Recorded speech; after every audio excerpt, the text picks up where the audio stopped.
아주 기쁩니다. 전에 저 보신 분 있어요? 작년에 뵀어요. 네. 저는 성경초등학교 되게 자주 오는 것 같아요. 제 기억으로 한 6, 7번 오는 것 같은데, 이제 저학년에 있다 보니까 학년 올라가면 또 오시고 또 새로운 분들 오시고 있는데, 오늘 제가 말씀드릴 주제는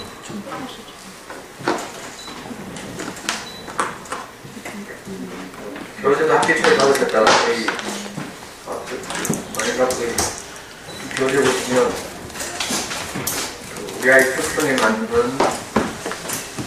영어 공부 시작하기 이런 주제를 가지고 특히 이제 집에서 어머니들이 어떻게 하면 이제 아이들의 영어 학습을 도울까 이런 고민들 다 하고 계시죠.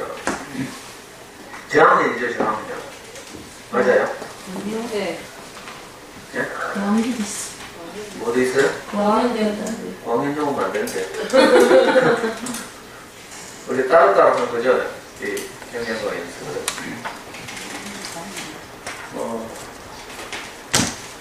먼저 좀 말씀드리기 전에, 하여튼, 저도 이 동네에서 이제 아이를 키웠어요. 제 총각 때는 여기 경상북도 바로 밑에 살았어요. 경상북도 바로 밑에 여기 아니까 남동거든요. 맞아. 그렇죠.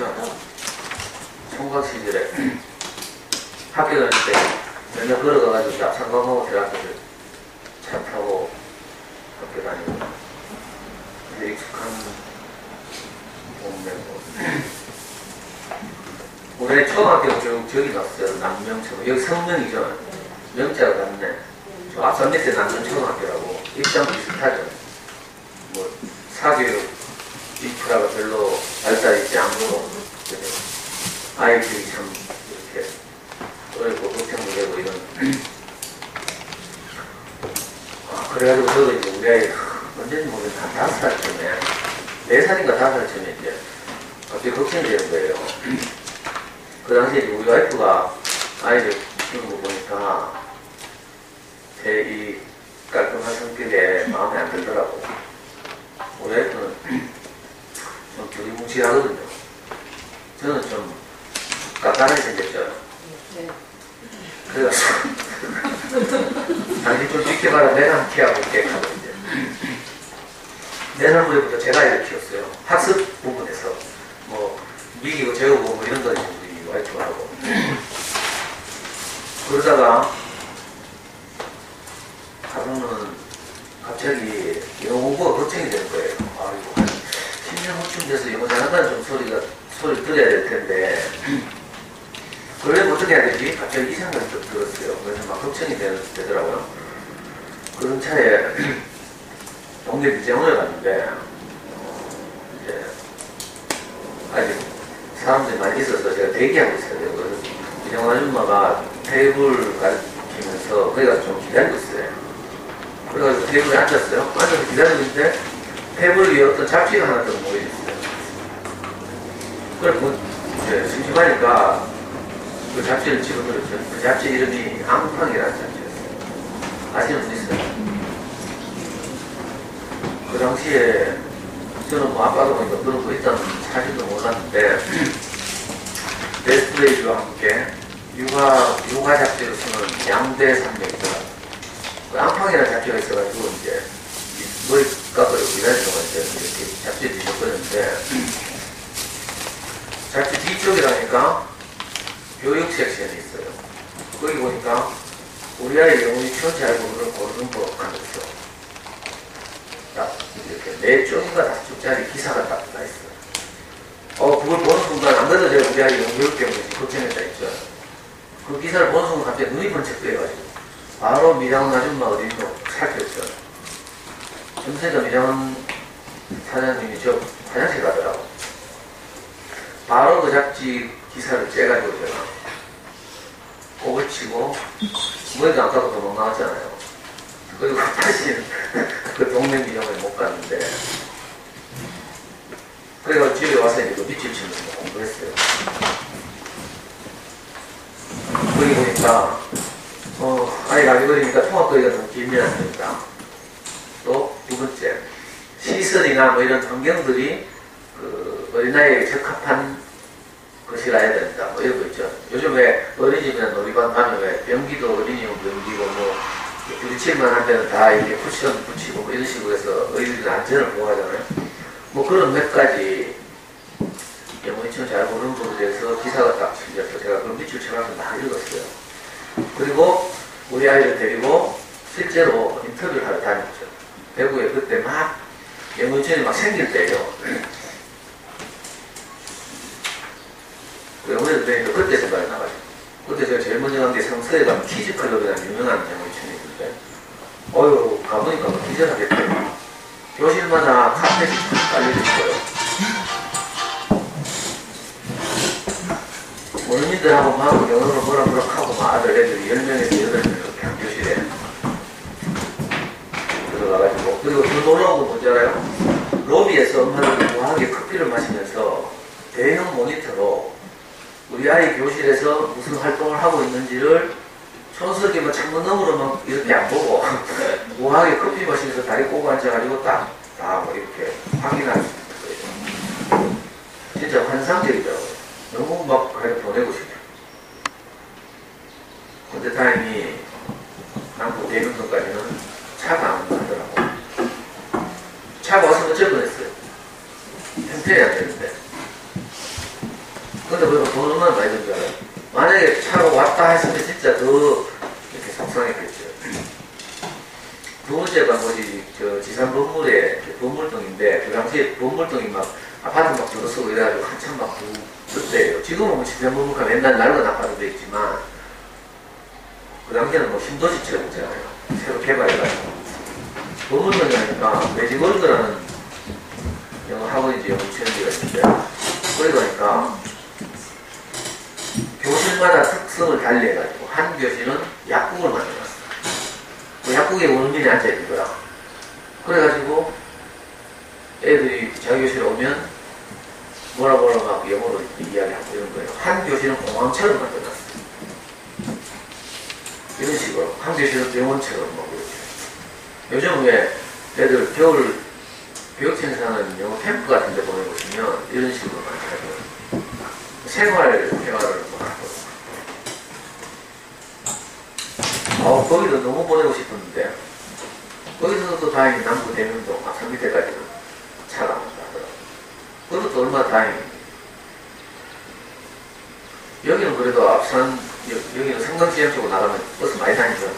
제가 살던 저 대명 부동은 앞산 순환도죠, 순환도로가 위를 가로지르고 있는데, 여기 버스도 몇 대 안 다녀요.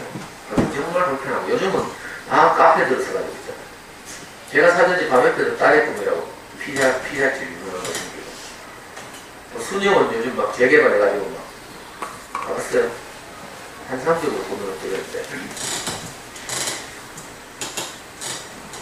하여튼 그렇게 이제 네 군데를 다녔어요. 하나는 또 민감이 현업타운인데 가면 딩딩당이라는 영어 대구에서 생긴 프랜차이즈가 있는데, 거기 가보니까 또 너무 낡았고 가파르고 계단이 가파르고요. 도로가 바로 밑에 다니고 우리 애 거기서 잘못하면 교통사고가 되더라고요. 그리고 불안해가지고 못 보내고. 마지막으로 간 곳이 ECC. ECC는 가보니까 앞에 같은 데 비해서 너무 없어 보이는 거야. 그 당시에 이제 월 수업료를 15만원이라고 하는데, 앞에 너무 좋은 데만 가봐가지고요. ECC 보니까 왠지 없어 보였어요. 그래가지고 또 못 보내고. 집에 와가지고 막 괜히 돌아다녔다 싶은 게 막 후회도 되고요. 근데 우리 애가 영어는 잘했으면 좋겠고, 그래서 진짜 답답했어요. 그래 또 고민하다가 할 수 없이 이제 제가 떠올린 아이디어가 우리 와이프한테 부탁을. 그 당시에 우리 와이프가 경상중학교 교사였어요. 경상중학교 아시죠? 상동 노타일인데. 이 동네에도 거기 많이 가죠. 시민 아니면 경상 뭐 추천하고 그렇죠? 경상은 많이 안 가요? 저 시민가요? 신이랑 경례가 경일? 경해. 사철경 뒤에 경해. 예. 이제 뭐 경해나 뭐 그거나 전부 뭐 학원 좋은 영어 학원 없기는 똑같죠.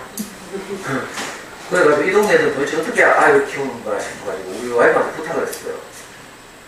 당시에 내 출근하거든. 영어 공부를 전교에서 1등에 10등 안에 10명을 불러가지고 어떻게 했길래 영어를 그렇게 잘하는가 물어보라 했어요. 그랬더니 착한 또 우리 와이프가 진짜 가서 물어봐줬어요. 교무실 애들 불러가지고. 그랬더니 10명 중에 7명이 윤 선생님을 했다. 윤 선생님 알아요? 여기 뭐 학원도 없고 뭐 그러니 영어 시원이고 뭐 이런 거 없잖아요. 그러니까 배운 애들을 이렇게 학습제를 한 것 같아요. 그래서 이제 열심히 한 애들은 윤 선생님을 그걸 많이 했더라고. 그 당시에는 뭐 윤 선생님 라이벌이라고 하는 틈틈 영어도 없었어요. 그래가 제가 막 귀가 번쩍 뚫려가지고 그래? 하면서 그런 게 있었어? 하면서 실제로 진짜요 대명 육교였는데 윤 선생님 영어 대명 지국이 그때 있었는데 거기 또 애들이 뛰어갔잖아요.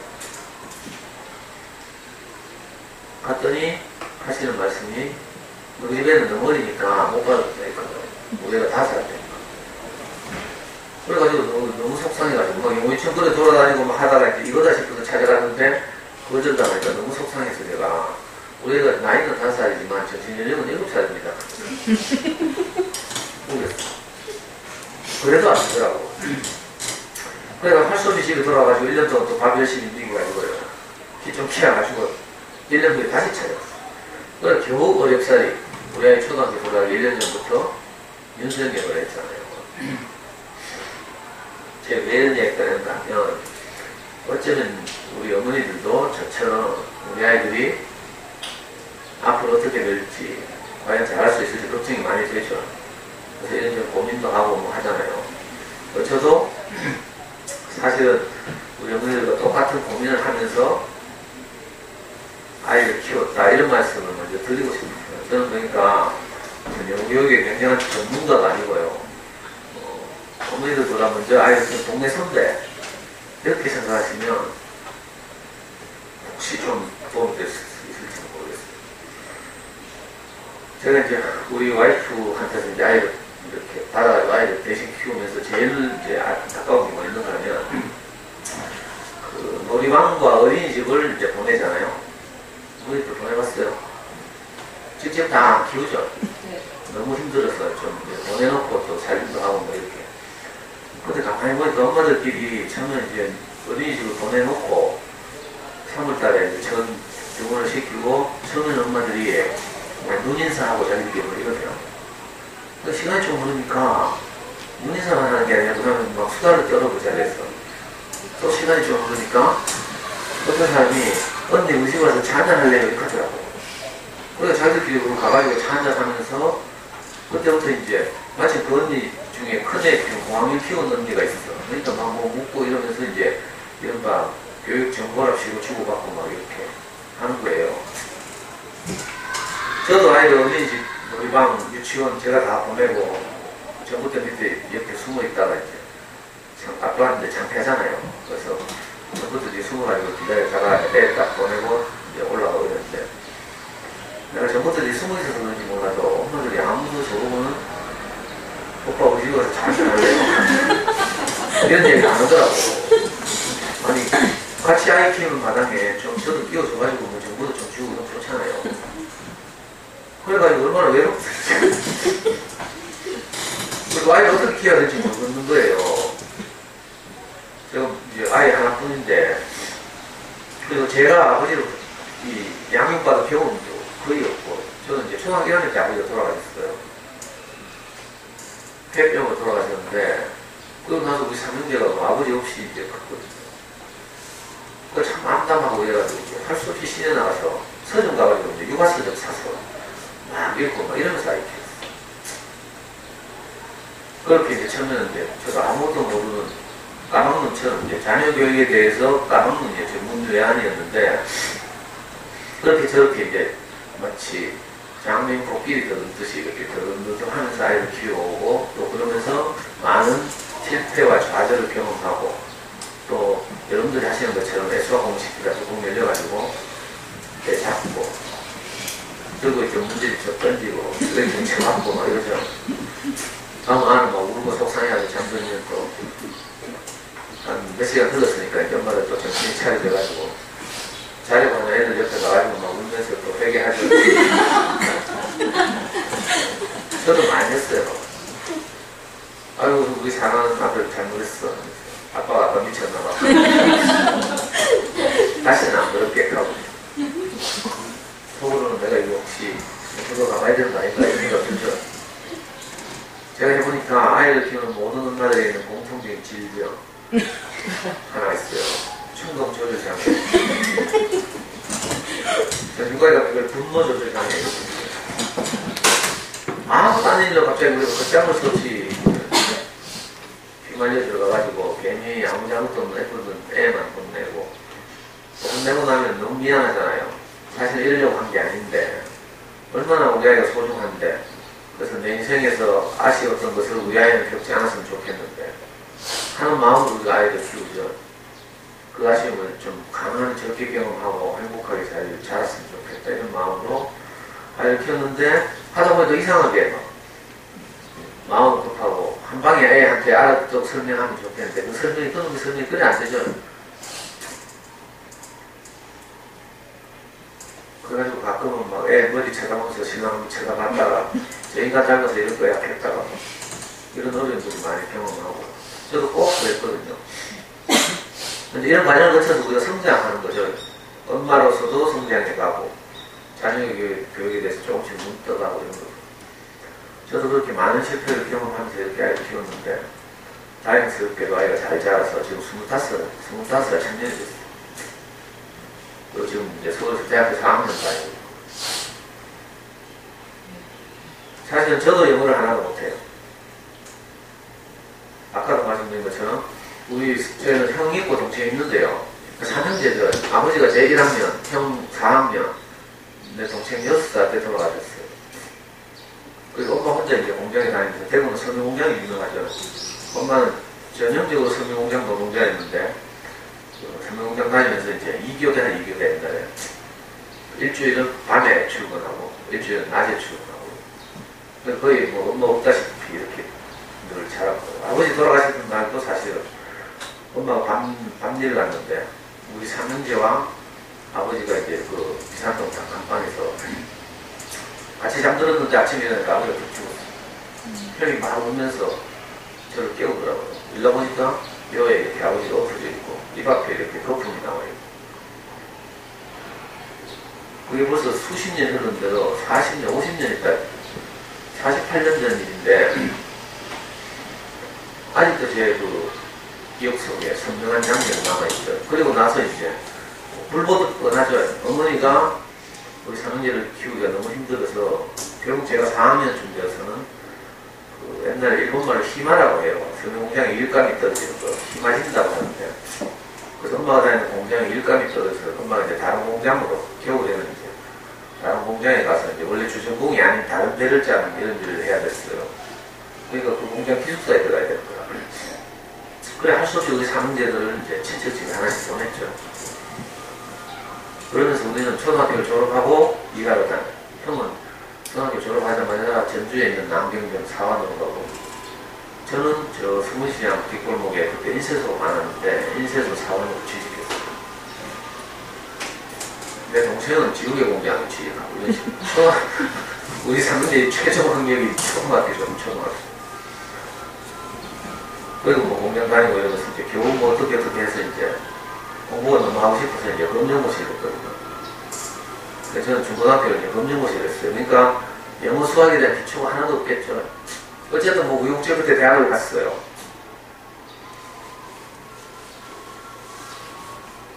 하지만 학교를 못 다녔으니까 독학을 해가지고 이제 암기 과목은 뭐 열심히 독학하고 외우고 하면 되는데 암기가 아닌 과목은 누구의 설명이 필요하고 이런데 이런 경험이 전혀 없어가지고 저는 영어 수학에 대해서 아무것도 몰라요. 실제로 이제 나중에 어른이 되고 나서 제가 미국에도 연구하고 있는데 다른 데마다 영어 때문에 너무 막 하여튼 주눅이 들고 막 이러더라고요. 제가 한국에서는 절대 주눅 들 일이 없어요. 말을 이렇게 자주 하고 남들 앞에서 이런 이제 일을 하니까 표현에도 자신이 있고 다른 사람을 설득하기도 하고 이러는데 영어 하는 나라 가면요 아무 소용이 없어요. 한국말 아무리 잘해도. 저는 이제 그런 아빠죠. 그런데 참 아이러니하게도 교육진에서 저보고 우리 아이 특성에 맞는 영어 공부 이 주제로 이제 제가 강의하게 된 거예요. 웃기죠? 여러분들 생각하니까. 그래서 저한테 뭐 너무 많은 걸 기대하지 마시고. 하지만 저처럼 나는 영어를 못하지만 우리 사랑하는 아이들은 영어를 좀 잘할 수 있도록 돕고 싶다. 이런 경우에 좀 도움이 될 수 있겠죠.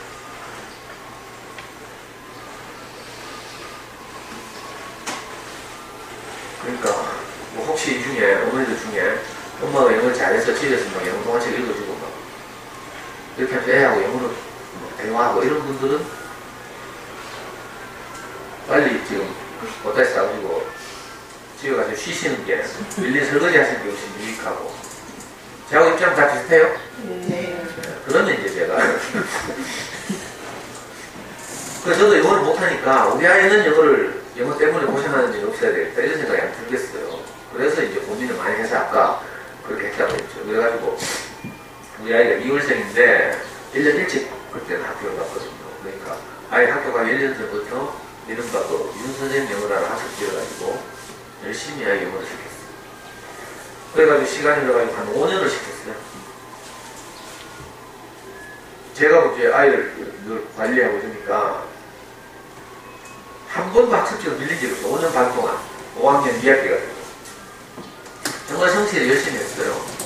그리고 학교 가면 그 덕분에 영어 좀 한다는 소리 듣고 시험 치면 그 남경초등학교 작은 학교거든요. 한 학급에 한 학년에 학급이 3개밖에 없고 학년 해봐야 다 해봐야 100명밖에 안 되고 이랬는데 거기서 좀 한다는 소리 들었어요. 그런데 시간이 흐를수록 어떤 게 문제가 되는 거 하면 아이가 점점 부담을 느끼는 거예요. 하기 싫어하는 거야. 왜 그런가? 처음에는 애 꼬신다고 있잖아요. 막 이상한 테이프 줘가지고 테이프 들어보니까 이상한 누가 여행을 가가지고 어디서 뭘 만났는데 그게 A래. 따라하래. A. 우리 또 순진하니까 A. 따라하고. 처음에 이어서 되게 시작했어요. 근데 시간이 점점 흐르니까 어떻게 돼요? 하루에 문장을 10개씩 외우래. 5학년 때니까. 통문장을 10개씩 외우고 단어를 외우고 이런 부담이 오는 거예요. 결국은 이제 학습이 되죠. 공부가 되니까 공부량은 점점 늘어나고 그래서 애가 막 허리를 뒤틀면서 하기 싫어하고 막 이러죠. 그리고 근데 윤생한테는 아침에 되면 모닝콜이라 해가지고 윤생 그 담당 교사가 우리 집에 자꾸 전화를 해요. 새벽에. 우리 집은 셋 다 B형인데 엄마 아이 B형들은 야행성이거든요. 밤늦게 객이다가 늦잠 자고 이런 스타일이야. 근데 윤생이 가서 맨날 아침에 모닝콜 와가지고 있잖아요. 애하고 영어로 대화한다는 거야. 그래가지고 막 갑자기 자다 일어나 전화 띵 오면 막 있잖아요. 애 엄마가 벌떡 깨가지고 전화기 들고 막 애한테 뛰가다가 전화 코드 막 빠지고 있잖아. 그 윤생님은 모닝콜 받으려고 우리가 무슨 전화기 산다니까? 무슨 형편이, 무슨 전화기 살 형편이 아닌데. 무슨 전화기 사가지고 있잖아. 그 다음에 이제 이거 수화기만 들고 가면 되는 거죠. 아이한테.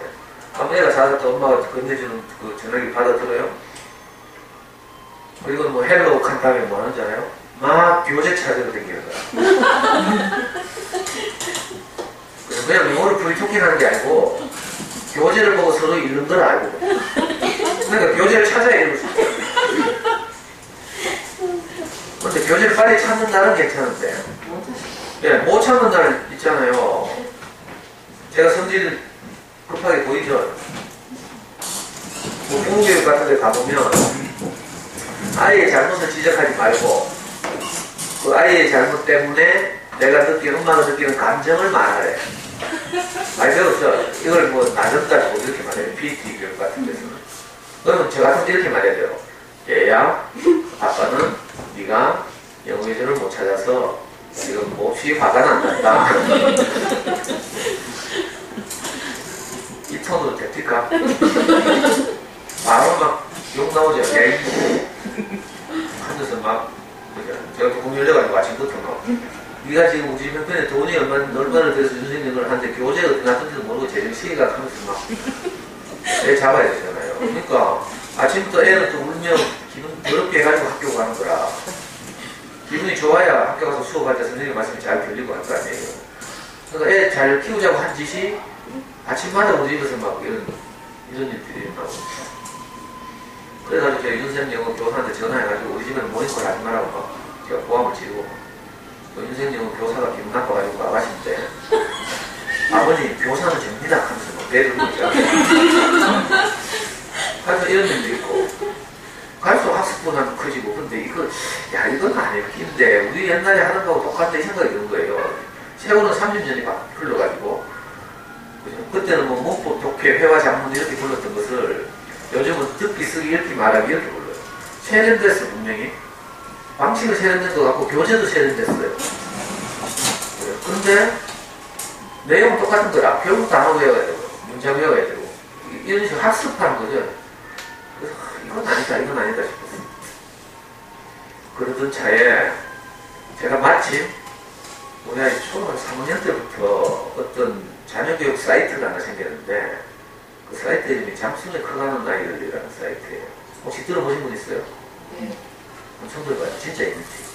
2분밖에 없어요? 3분. 다른 분 몰라요? 네이버는 알아요? 네이버 안 하면 다 웃더라. 우리가 그것도 모를 거 지금 우리가 우리 무시하네 이거지. 아니, 네이버는 안다 말이죠. 잠수네라는 그 자녀교육 사이트는 자녀교육 세계의 네이버예요. 사실 네이버보다 더 뛰어난 것이에요. 네이버에는 다운이라는 라이벌도 있고요. 네이버의 여러 상품들은 네이버 메신저나 뭐 이런 건 네이버에서 하는 라인이라는 메신저 있죠. 그건 카카오톡에 밀렸잖아요. 네이버 이런 식으로 네이버라고 다 하고 1등은 아닌데 자녀교육에서 잠수네라는 사이트는 라이벌, 다운 같은 라이벌이 없어요. 그게 우리 아이 초3 때 생겼거든요. 근데 지금 뭐 들어가요? 돈 10만원씩 내야 돼요. 1년 회비 10만원. 다음이나 네이버한테 돈 내야 돼요. 안 내죠? 근데 이 잠수네 사이트 들어가려면 내용을 하나라도 보려면 10만원을 내야 돼요. 10만원 내기 아깝다. 혹시 뭐 내한테 도움이 안 될지도 모르는데 그런 사람들 위해서 6개월짜리 결제가 있어요. 6개월 6만원. 한 달 결제는 없어요. 그리고 어떤 엄마는 또 지금 학부모들끼리, 학부모들끼리 또 뭐 돈을 뭐 만원씩 내가지고 결제한 다음에 돌아가면 쓰면 안 되나 이런 순진하게 생각하더라고. 근데 잠수네가 그런 곳이 아니에요. 한 사람이 등록하면 컴퓨터 2대에만 로그인 프로그램을 깔 수 있어요. 직장과 같이. 그런 사이트가 하여튼 있었는데 저는 이제 자녀교육에서 관심이 많고 내가 정보는 없고 엄마들이 아무도 내보고 커피 한잔 하자 하면서 올라가자 하지도 않고 이러니까 할 수 없이 그 사이트에 들어가서 있어요. 그 사이트에서 전국에서 올라오는 정보들을 이제 게시판에서 읽으면서 이제 아이를 키웠어요. 그 대구 같은, 서울에서 대구를 보고 시골이라고 그러거든요. 그 시골 구석에 처박혀 있으면서도 서울의 강남 대치동에서 수학전문학원에서 어떤 교재를 쓰는지를 가만히 앉아서 알게 된 거야. 그래가지고 큰 도움을 받았어요. 그런 차에 그 잠수네 사이트에서 어떤 엄마가 하면 울산에 사는 어떤 아줌마가 나타나서 새로운 영어 공부한테 막 말하는 거야. 그 아줌마의 대화명이 솔빛 엄마라는 분이에요. 아이 이름이 대화명이 솔빛이고 이 아이를 초등학교 4학년 때부터 우리처럼 새가 빠지게 노가다 시키고 어머니도 다 해봤죠? 학생한테 SCHO의 스쿨 학교, SHO 스쿨 학교 그래서 짤다가 빡빡이 막 쓰고 밑줄 막 칙칙 꺾고 막 찢어지도록 종이 찢어지도록 막 한 수백 번 쓰고 막 내가 겨우 외웠는데 나는 이제는 다 잊어먹고 우리 그렇게 이제 어렵게 노가다하면서 영어를 했잖아요. 근데 이분은 신기하게도 아이한테 영어 비디오를 보여줬다는 거야. 영어 비디오를 계속 보여줘가지고 일정 시간 지나니까 귀가 뚫리더래. 그래가지고 영어에 막 갑자기 막 물고가 터져서 영어 동화책을 막 읽게 되고 그래가지고 울산광역시 초등학생 말하기 대회에서 대상을 받았대. 그래가지고 이 아줌마가 이제 우리 사이트에 와서 자기 그 방법을 막 자랑하는 거예요. 그리고 그걸 막 따라하기 시작했어요. 사람들이. 그래가지고 이분이 책을 냈잖아요. 그 당시에 유명한 책이었는데 지금은 뭐 없지만 그 책 이름이 뭐였는가 하면 엄마 영어 방송이 들려요. 이런 책이에요. 그 딸이 그렇게 고백한 거겠죠 엄마한테. 우리 아이 초등학교 5학년 때 제가 윤선영을 하면서 이건 아닌데 했어요. 계속 뭐 외워야 되고 있잖아요. 결정적으로 제가 이건 아니라고 생각하는 게 뭔가 하면 남평초등학교는 미국 무대 옆이에요. 미국 무대 근처에 저희 캠프 뭐 워크 힐링 있잖아요. 그래서 우리 그 남평초등학교 가면 가끔씩 미국 꼬마들이 애들 무대에 놀러 와요. 근데 철봉 밑에 모래사장에서 놀다가 우리 애하고 이제 그 남평초등 그 동네 애들하고 늘 싸워서 울고 가는 거야 집에. 말이 안 통하니까. 근데 가만히 보니까 윤석열 5년 한 우리 애도 거기서 머리 뿌리고 있고 이시시 5년 다닌 놈도 머리 뿌리고 있고 뭐 다 머리 뿌리고 있어. 말이 통하는 건 하나도 없어. 영어 공부를 열심히 해가지고 학교에서 공부 좀 잘한다는 애들이 그래 그 미국 꼬마는 숫자에서 딸리니까 맨날 울면서 집에 가고 이랬어요. 야 말이 안 통하는 영어 이상하다 이렇게 생각가 있잖아. 그 차에 이 울산 엄마가 다양한 책을 읽고 제가 깜짝 놀랐어요. 그날 밤에 내가 바로 사서 2시간 만에 다 읽었는데 책을 다 덮고 나니까 제가 밤에 잠이 안 와요 진짜.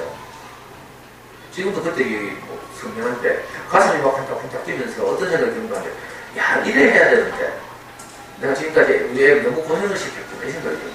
맨날 외우고 있잖아. 못 외우고 때려야 되고 막 공부반이나 학원 가도요. 좋은 학원일수록 초등학교 2, 3학년 때부터 하루에 단어 30개씩 외우고 해요.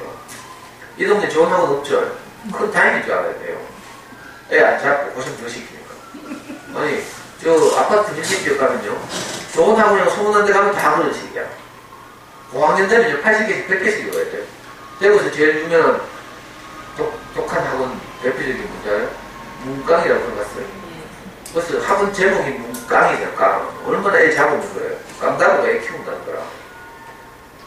아이고 그렇다고 뭐 이름 좋은 학원 뭐 우리나라에서 제일 그래도 뭐 괜찮다고 하는 어학원이라고 부르는데 있죠. 청담 어학원, 이화 어학원, 아발론 어학원 이런 데 가면 뭐 별거 있지 않아요?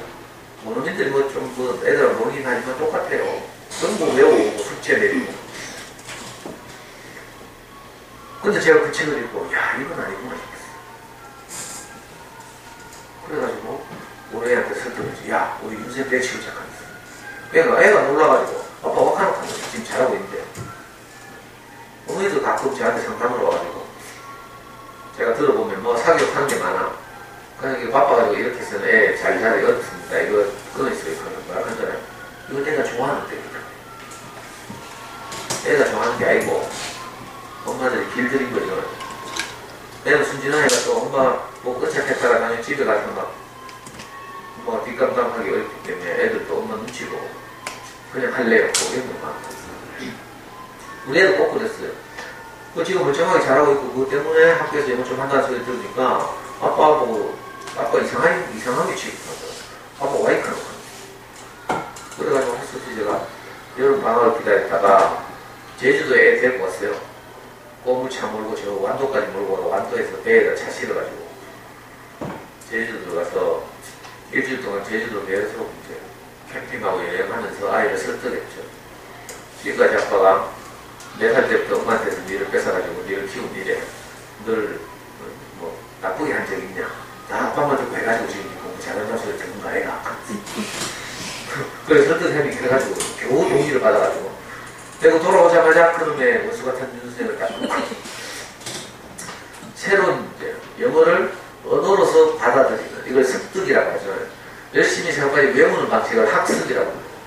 근데 언어로서 영어를 받아들이는 것을 습득이라고 해요. 우리 꼬마들이 태어나가지고 그냥 가만히 눕혀놨는데 오늘 15개월, 20개월 지나니까 말이 터져 나오죠. 가장 많이 들었던 말부터 터져 나와요. 그 대부분 이제 뭐 엄마 아니면 맘말이에요.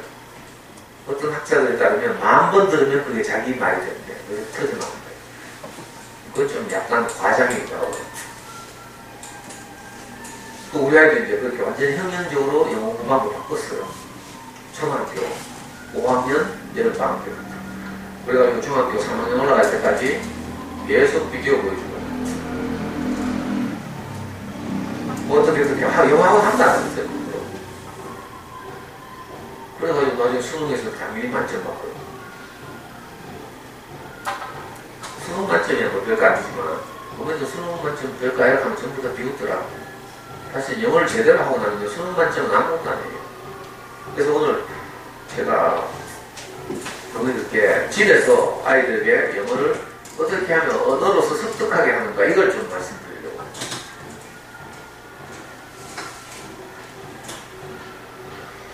수능 영어는요, 여기 수능 영어에 뭐예요?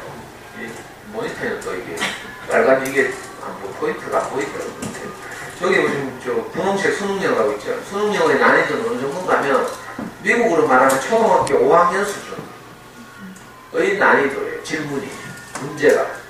무슨 말이에요? 쉽다 이 말이에요. 자, 우리나라로 말하면 초등학교 5학년의 국어 시험을 언어를 영어로 바꿔서 내는 거야. 무슨 말인지 알겠어요? 그러니까 시험 자체가 어렵진 않다. 이걸 꼭 기억할 필요가 있습니다. 어렵게 되면 정부가 선거 때 표를 못 받아요. 왜냐하면 영어는 사교육비가 투자하는데 비례해서 잘하게 돼 있어요. 그죠?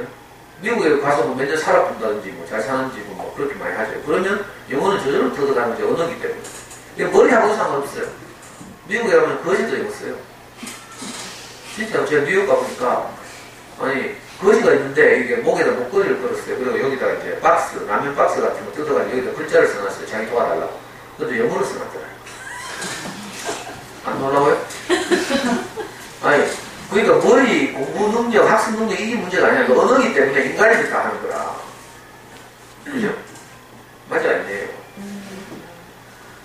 우리 아이도 지금 성명처럼 멀쩡하게 잘 다니고 있죠. 인간으로 태어나서 그냥 눕혀놓고 엄마들 뭐 했어요? 설거지하고 아빠하고 대화하고 연속극 틀어놓고 뭐 이랬어요? 근데 그 말들이, 수많은 말들이 아이 귀를 스쳐 지나갔어. 그리고 나서 어느 날 딱 귀가 좁혔잖아. 그래서 한국말 하기 시작하죠. 한번 말하기 시작하면 그다음부터 엄마한테 뭐 하는가 하면 보드북 사서 읽어주고 스토리북, 동화책 사서 읽어주고 그림책 뭐 이런 거 사서 읽어주고 하다가 초등학교 갈 때쯤 되면 뭐예요? 말하기가 점점 늘어나죠. 애들이 미운 5살 하면서 뭐 말대꾸도 하고 있고 그리고 이제 한 6살, 7살 되면 받아쓰기 시키고 듣기 그 다음에 듣기 다음에 귀가 열려요. 다음 말하기가 제대로 돼. 그 다음 뭐 해요? 읽어주기. 읽어주기는 읽기의 변형이 되죠. 그 다음에 초등학교 가기 전에 받아쓰기 뭐 이런 거 알파벳 가르쳐 맞춤표 가르치고 이거 하죠. 이거 보시면 앞으로 우리 애들이 자라서 먼 미래에 고등학교에서 대학을 가고 또 대학에서 사회로 진출하고 이러죠. 그럴 때 우리나라에서 우리 아이들에게 요구하는 이른바 공인영어 시험이에요. 공인영어 시험은 도대체 무엇을 평가하는가를 보여주는 표예요. 제일 유명한 공인영어 시험이 3가지인데 탭스, 토익, 토플이에요. 제일 오른쪽에 있는 토플은 미국의 대학원에 유학 가는 학생들을 위해서 그 아이들이 그 유학 올 만큼 준비가 되어 있는가를 평가하는 시험이라서 듣기, 쓰기, 읽기, 말하기를 골고루 평가해요. 그러니까 저 시험은 논외로 하고 보통 우리 아이들이 뭐 회사를 취직하려거나 할 때 요구하는 시험은 탭스와 토익이죠. 탭스는 서울대학에서 개발한 가장 우리나라 상황에 맞는 시험이라고 해서 서울대에서는 항상 이 탭스 점수를 요구해요. 그리고 고대 같은 데서도 가끔 탭스 점수를 요구하기도 하고 토익은 거의 모든 곳에서 요구해요. 서울대를 빼고 서울대는 저희가 개발한 탭스만 쓰고 나머지 학교들이나 심지어는 군대 갈 때도 다 탭스, 토익 점수를 요구해요. 그리고 회사 취직할 때 당연히 하죠. 그래서 탭스와 토익만 보시면 되는데 글자 보여요? 탭스를 보시면 청해가 400점. 청해란 말은 쉬운 말 하면 듣기란 뜻이에요. 읽기가 400점. 읽기는 어려운 말로 독해란 뜻이죠. 그리고 나머지 문법과 어휘가 100점밖에 안 돼요. 그 핵심은 뭐예요? 듣기와 읽기. 이거예요. 토익을 보시면 990점 만점인데 듣기가 495점. 읽기가 495점. 그러니까 쓸데없는 걱정 안 해도 된다 이 말이죠. 문법이나 어휘에 관해서 사실은 걱정할 필요가 없다. 그리고 수능에서도 사실 문법 문제 같은 거 어휘는 아예 안 나오고요. 수능에서도 문법 문제가 겨우 한 문제 나와요. 옛날에 3문제 나오다가 점점 줄어가죠. 그리고 그 한 문제도 1년에 한 번 치는 수능시험에서 문법 문제를 한 문제 낸다는 말이에요. 그러면 어떤 문제를 내겠어요? 가장 중요한 문법 문제, 가장 자주 쓰이는 문법 문제 이걸 안 내겠어요? 그러니까 정형화된 문제가 나온다 이런 뜻이에요. 그러니까 문법에 대해서 그렇게 두려워할 필요가 없다. 자, 이것만 봐도 지금 우리가 아이를 어떻게 도와야 될지 뭐 기타 요약되는 거죠. 뭘 해야 돼요? 일단 듣기, 그 다음 듣기 다음 읽기. 이 두 가지를 잘할 수 있도록 도우면 돼요. 그러니까 어려운 복잡한 걱정하시지 말고. 이건요, 나중에 아이들 정말 커서 가장 우리나라에서 어렵다고 하는 시험들을 칠 때 요구하는 공인 영어 점수를 제가 일부러 표로 만들었어요. 우리나라에서 지금 이제 물론 원래 지금 없어지죠. 사법시험. 토익 몇 점 요구해요? 700점 요구해요. 700점. 얼마 아니죠? 토익 700점은요, 제가 말한 걸 하면 중학교 한 2, 3학년 되면 같은 거예요. 토익 700점, 탭스 625점을 요구해요. 토익 700점보다 탭스 625점밖에 훨씬 어렵거든요. 한 200점 정도 차이가 나요. 근데 탭스 625점은요, 우리 아이가 중3 때 제가 시킨 대로 하고 중3 때 시험을 쳐서 이미 800점, 탭스 800점 정도 받았어요. 그러니까 제대로 하면 우리나라에서 가장 어렵다고 하는 시험도 다 통과하는 거예요. 근데 반대로 학습하면 어떤 일이 벌어지냐면요, 또 이야기해야 됩니다. 제 친구 중에, 저보다 한 살 어린 친구 중에 고대법대 나온, 고대법대 4년 장학생 친구가 있어요. 이 친구는 이제 불운해가지고 사법시험을 늘 법대 났으니까 사법시험 늘 공부했는데 1차 시험 늘 합격해요. 그래서 2차 시험 치죠. 1차 시험 합격하면 2차 시험 2번 치게 됐어요. 올해 떨어지면 내년에 2번. 그것도 다 떨어지면 다시 1차 시험 쳐야 돼요. 이 친구는 1차 시험 늘 돼가지고 2차 시험 무지 많이 쳤어요. 그것도 계속 떨어진 거예요. 그래가지고 40살이 넘도록 사법시험 공부를 했어요. 와이프 의사하고 결혼해가지고 이제 와이프가 경제력 활동을 하니까. 근데 안타깝게도 결정적으로 사법시험을 포기해야 되는 어쩔 수 없는 시기가 왔어요. 왜 그런지 알아요? 우리나라가 점점 발전하면서 행정고시, 사법시험 등에서 1차 시험에서 영어라는 과목이 있었거든요. 그래서 이 서울법대나 고대법대 나온 천재들이 1차 시험에서 영어를 어떻게 성문종합 영어를 달달달 외우는 거라. 그러면 아주 높은 득점을 받아서 1차 시험에 합격하는 거예요. 자, 그런데 한 10년 전부터 사법시험이나 행정고시는 각종 국가시험에서 1차 시험의 영어 과목을 없앴어요. 왜 없앨게요? 모르겠지. 내가 그렇지. 왜 없앴는가면요, 그런 영어로는 고급 공무원들에게, 그죠? 그 자기가 자질을 측정하기가 불가능하다 이거예요. 그래서 어떻게 바꿨냐면, 그 대신 1차 시험에서 영어를 없애는 대신에 뭘 제출하라? 공인영어 시험 점수를 제출하라. 토익이든지 탭스든지 시험 점수를 제출하라고 했어요.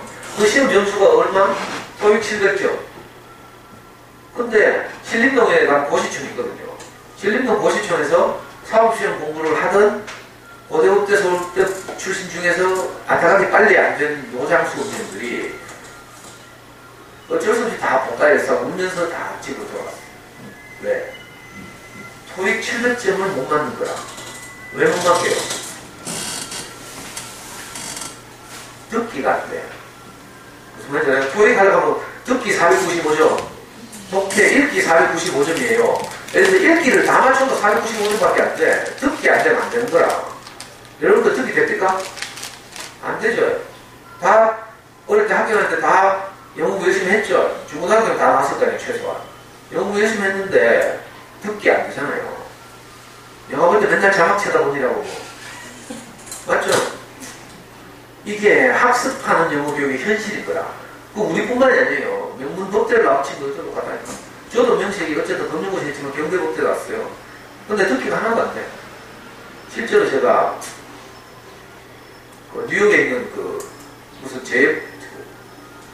존 F 케네디 공항이라고 있어요. JFK라는 공항에서 제가 비행기 티켓팅을 하면서 미국 남부에 있는 아틀란타를 간다고 제가 그 미리 예약한, 그죠? 이거 뭐죠?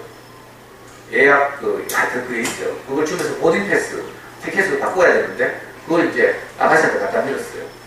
내가 이제 비행기표 달라고 체크인하는 거, 체크인하는 거죠. 그랬더니 그 아가씨가 어디 가냐고 묻을 때 대충 눈치로 보니까 내가 못 들었지만 어디 가냐고 묻는 것 같아. 이거 보면서. 그래서 내가 뭐라고 말할게요? 아틀란타 이렇게 말했어요. 그랬더니 이 아가씨가 뭐라고 한 줄 알아요? 무슨 말인지 못 알아듣겠더니 눈을 동글동글 하더니 에르라나? 이렇게 하는 난 아틀란타 이렇게. 내가 그때 깜짝 놀랐어. 발음은 이래야 하는 것이구나. 에르라나. 얘는 이런 식이니까 하나도 안 들리는 거죠. 그 밖에서 제가 미국에서 당한 대망신 사례가 많지만 시간이 없어서 내가 다한 말씀 못 드려요. 그러니까 서울대, 고대법대 나와도 안 될 거라 듣기가 안 돼. 전문적인 영어는 딱 외워가지고 귀신 같은 애들이에요. 근데 아유 공인영어 시험 점수를 제출하라니까 할 수 없이 사무실 포기하고 내 친구 그 친구는 지금 주식하고 주식 마누라 번 돈으로 주식 안타까운 일이잖아요. 그 정도로 영어 공부 방식에 따라서 성과가 완전히 달라지는 이런 새로운 시대가 왔어요. 그러니까 옛날 하듯이 똑같이 뭐 우리 애들 외우는 게 하고 뭐 손바닥 자로 손바닥 때리고 뭐 단어 못 외우면 머리 쥐박고 이렇게 해가지고는 아무 해도 안 돼요. 그래서 제가 오늘 여기 온 거죠. 교육진 선생님이 저를 알았는지 이 선생님 아까 어떻게 알았는지 아까 자꾸 한마디 하는데 뭐 현장에서의 구체적인 경험을 제가 말씀드릴까 못하더라고요. 이 선생님 제 소문을 들었거나 뭐 아나 봐. 아 저를 소개한 사람이 없어요. 그래서 우리 아이들 영어 공부를 도와야 되잖아요. 도울 때 목표를 뭐 해야 되는가 하면 1차적으로는 이제 의사소통할 수 있도록 언어로서 영어를 받아들이도록 해야 된다 이 말이죠. 왜냐하면 우리 아이들 중에는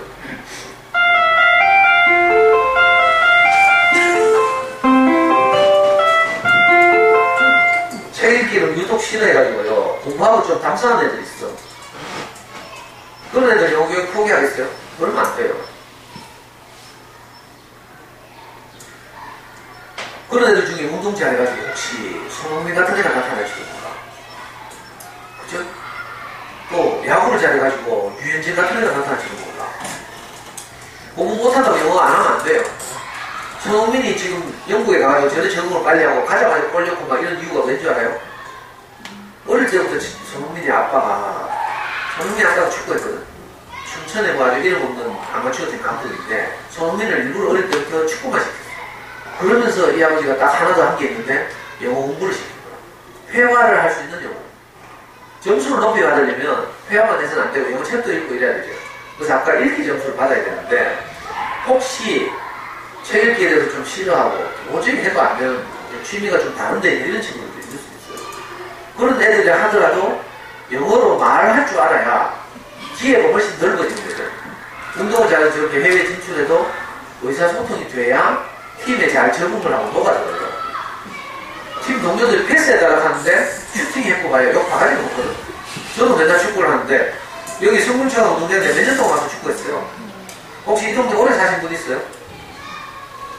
성문초학교 인질장도 깔렸죠. 깔리고 나서부터 제가 우리 축구팀을 데리고 여기서 몇 년을 축구를 했어요. 그 유치원도 깨먹고 근데 하도 동네 사람들이 막 연락이 안 좋지만 저녁에 여기 운동장 돌죠. 여기 와서 운동장 도는데 우리가 맨날 공 차니까 공에 맞고 겁이 나서 운동장을 못 가서 계속 학교에 진정을 넣어가지고 그 당시 교장선생님이 축구 골대 뽑았잖아. 뽑아가지고 저 뒷구석에 저 같이 체박을 놨죠. 저 담력해요. 내가 원망대 죽겠어. 올 때마다 내 이야기 하거든. 지금 성문초등학교 7번 보았는데 교장선생님이 저를 잘 봐가지고 심지어 6학년도 졸업할 때도 저를 불러가지고 6학년들한테 중학교 가서 어떤 공부할지를 한번 이야기를 하고 이러기도 하고 그 선생님 지금 저기 월성초등학교 교장으로 가 있어요. 그러니까 거기서 또 부르더라고요. 그 여자 교장선 김경수 교장선입니다. 이경수. 그러니까 그분이 저를 잘 보는 바람에 여기 제가 성문초등학교 엄청 불려왔어요. 또 축구도 오랫동안 하고 제 이 교회 후배들이나 이런 애들 여기 정면에서 많이 살아요. 여기 맨날 축구거든요. 혹시 성문초등학교 애들 중에 축구에 아주 뛰어난 애들이 있었어요. 그런 애들이 공부는 다 싸울 수 있잖아요. 맨날 백피드하고 축구만 하고 그러니까. 그렇다 하더라도 비디오 보여주기 이런 걸 하게 되면 의사소통이 가능해요. 그러니까 의사소통이 돼야 손흥민처럼 팀 동료들과 잘 녹아들고 그래서 기회를 훨씬 더 많이 얻는 거죠. 유현진도 마찬가지예요. 유현진이나 강대호 같은 제 프로야구 선수들 미국 진출했죠. 얘들은 영어가 딸려가지고 맨날 과외 붙여서 영어 공부하고 있어요. 의사소통을 해야 되니까. 그거 안 되면 어떻게 해요? 유현진 옛날에 부상 있기 전에 야구할 때 보면 맨날 그 유림이라는 시커먼 선수 있어요. 걔하고 맨날 때리면서 장난치고 논다니까. 얻어가 안 되니까. 유림이라는 친구는 저 히스패닉 계통이에요. 스페인어를 써. 유현진은 한국말 안 쓰고 둘 다 영어 못해. 그래서 만원짜리 맨날 뭐 해바라기씩 던지고요. 미국 프로야구 선수들 해바라기씩 입에 막 씹고 있거든요. 그거 막 던지고 머리 쥐박고 이런 식으로 맨날 장난친다니까. 그게 맨날 카메라로 잡아준다. 언어가 의사소통이 안 되니까. 그러다가 그래도 그렇게 몸개그 하던 유리대가 딴 팀으로 트레이드돼 갔어. 그러니까 윤진 지금 나쁜 놈이야. 같이 뭘 장난칠 친구가 없어. 그러니까 영웅형의 목표는 공부 못하는 아이들이라도 공부에 취미가 없는 아이들이 하더라도 의사소통은 할 수 있다. 이거 꼭 기억해야 돼요. 공부를 잘하면 거기에 더해서 의사소통을 더해서 읽기 능력을 향상시켜서 이제 공인 영어 시험에서도 높은 점수를 받을 수 있죠.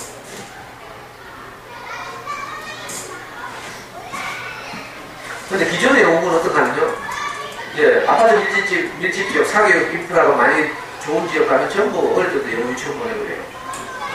이 동네에 다행히 영어 유치원이 없는데 영어 유치원 보낼 필요 없죠. 보내봐야 돌아오면 아파트 놀이터에서 다 한국말 써요. 영어 유치원 가는데 돈은 엄청 비싸거든요. 뭐 80만원, 90만원, 뭐 100만원 놈들이 한 달에 유아들한테 미친 짓이죠. 혹시 여기서 또 영어 유치원 보냈다고 하는 분 있으면 골치 아프대. 하여튼 그래요. 근데 갔다 오면 한국말 쓰기 때문에 영어 유치원 가가지고 미국 원어민들하고 뭐 영어 몇 마디 주고받고 놀고 뭐 이러거든요. 별거 없어요. 돈만 비싸요. 그거 자칫하면 이런 아이들이 초등학교 가서 영어 거부증이 생길 수 있어요. 그런 애들 지금 많이 상상하거든요. 꼭 영어 유치원 안 보내도 어릴 때 엄마들이 너무 어린 애들한테 비디오 보여주고 DVD 보여주고 이렇게 하다가 초등학교 2, 3학년 되면 나 이제 안 할래 그런 애들이 있어요. 불필요하게 일찍 노출시켜서 뭐 이런 건 다 지나가고요. 그 다음에 이제 영어 전문학원이라는 거 있죠. 영어 전문학원 못 가면 청담, 미화, 아발론 이런 유명한 전문학원들 또 동네마다 하나씩 있는 뭐지 GND 아니 이보영 콘텐츠 뭐 이런 것들이 영어 전문학원이에요. 얘들 가면 굉장한 거 말로 같지만 사실은 가만히 보면 아까 말한 대로 듣기, 쓰기, 읽기, 말하기를 골고루 뭐 한다? 새가 빠지게 학습한다. 이거 똑같아요. 윤생도 제가 해봤잖아요. 튼튼도 그렇고 뭐 선제는 그럴듯하게 해요. 근데 막상 시키면 결국 새가 빠지게 하나 이 말이에요. 새가 빠지게 뭐가 나. 하여튼 저런 식으로 가면 이제 유명한 동네 가면요. 수성구나 뭐 대치동 이런 데 가면 영어 하는데 중3 때까지 영어 하는데 사교육비가 4천만원에서 5천만원이에요. 한번 계산해보라니까. 그냥 뭐 좋은 영어 유치원 안 보낸다 하더라도요. 요즘 시중에도 영어 전문학원가 보통 한 30만원 하죠. 한 30만원 하는데 평균 30만원 잡고 그걸 10년 동안만 한다고 쳐요. 30만원 1년이 얼마고 360만원이죠. 360만원. 계산하기 300만원 잡고 10년은 얼마예요? 3천만원이죠. 거기 영어 유치원 보내보면 금방 4천만원 하는 거죠. 그러니까 그런 학원 없는 동네가 더 좋을 수 있어요. 어쩔 수 없이 사교육비를 전략하니까 저처럼. 그런데 보내놓으면 원인들하고 놀고 이름 있는 학원 보내니까 우리 아이의 영어 실력은 어떨 것이다? 하늘을 날아다닐 것이다. 엄마들 기대가 이렇게 엄마들 기대. 그런데 아이들의 현실은 바닥을 기고 있어요. 그게 아닌 것 같죠? 그래서 나 그런 동네 살면서 영어 유치원 보내봤으면 뭐 이 생각을 하죠. 막상 가보면 안 그래요. 애들은 대부분 학원에서 놀 때리는 기술을 배워. 선생님 수업하는 동안 난 어떻게 놀까? 이거 계속 연습하고 있다니까? 이 대치동 학원 전문가들 실제로 말하죠. 많이 들었죠? 엄마들은 뭐 한다? 학원에 가서 돈 내는 게 뭐 하는 거다? 다 전기세 내는 걸 하죠. 아주 SR 있는 5% 정도는 우리에게 오면 도움이 된다. 그렇지만 나머지는 다 학원 운영비에 이바지한다 이거예요. 이게 전문가가 다 이야기하는 거죠. 그래서 이거 영어 전문학원 보내도 사실 영어 이 습득이 잘 안 되는 거 이거 깨닫게 됐어요. 그래가지고 새로 또 등장한 게 한 15년 전부터인가 이른바 조기 유학. 그래가지고 서울 강남에서는 초등학교 5학년만 되면 나가는 거라. 그래서 2년, 딱 2년만 갔다 오면 영어는 끝난다. 이게 대유행을 했어요. 그래가지고 처음에는 가기 보내야 될 게 불안하잖아. 그래서 어디 보냈어요? 친척. 근데 친척 집 보내니까 집구석이 다 뭐예요? 다 한국말 쓰잖아. 그러니까 이건 뭐 영어를 배우러 가는데 도움이 안 돼. 그래서 그 다음에는 이런 홈스테이 하는 거죠. 원어민 가정이에요. 근데 여러분 보시면 알겠지만 야구 같은 거 보면요. 미국 애들은 또 20대인데 22살인데 막 구름 나누치 막 수입 뭐 이만큼 짜는 뭐 이래요. 산책가자, 산책가자. 그런데 우리 5학년 6학년짜리 딸내미를 맡겨? 안 불안해? 불안하겠죠? 그럼 어떡해? 엄마 따라가야 돼. 엄마 따라가서 홈스테이 같이 해야죠. 이게 유행이 됐어요. 그래서 그 다음에 어떤 문제가 생겨요? 한국에 남은 아빠들이 외로워가지고 자살하고 우울증 들리고 난리죠. 그리고 엄마들은 막 외국에 가서 살다 보니까 이제 외국생활을 데려가지고 한국에 안 와. 돈만 보내라고. 그래가 막 실제로 가정이 깨지고 이런 경우도 많이 생기고요. 이게 영어 하나를 좀 잘하기 위해서 지불한 대가가 너무 커요. 이걸 기회비용이라고 하는데 내가 하나를 포기하고 하나를 얻기 위해서 그죠? 지불하잖아요. 그러니까 저 유학 갔다가 이런 뭐 큰 문제가 생기는 그 사회 문제가 됐어요. 실제로 그런 안타까운 사례도 많고. 그런데 여기 한번 봐요. 2006년도, 2005년도에 이 하늘색이 초등학생이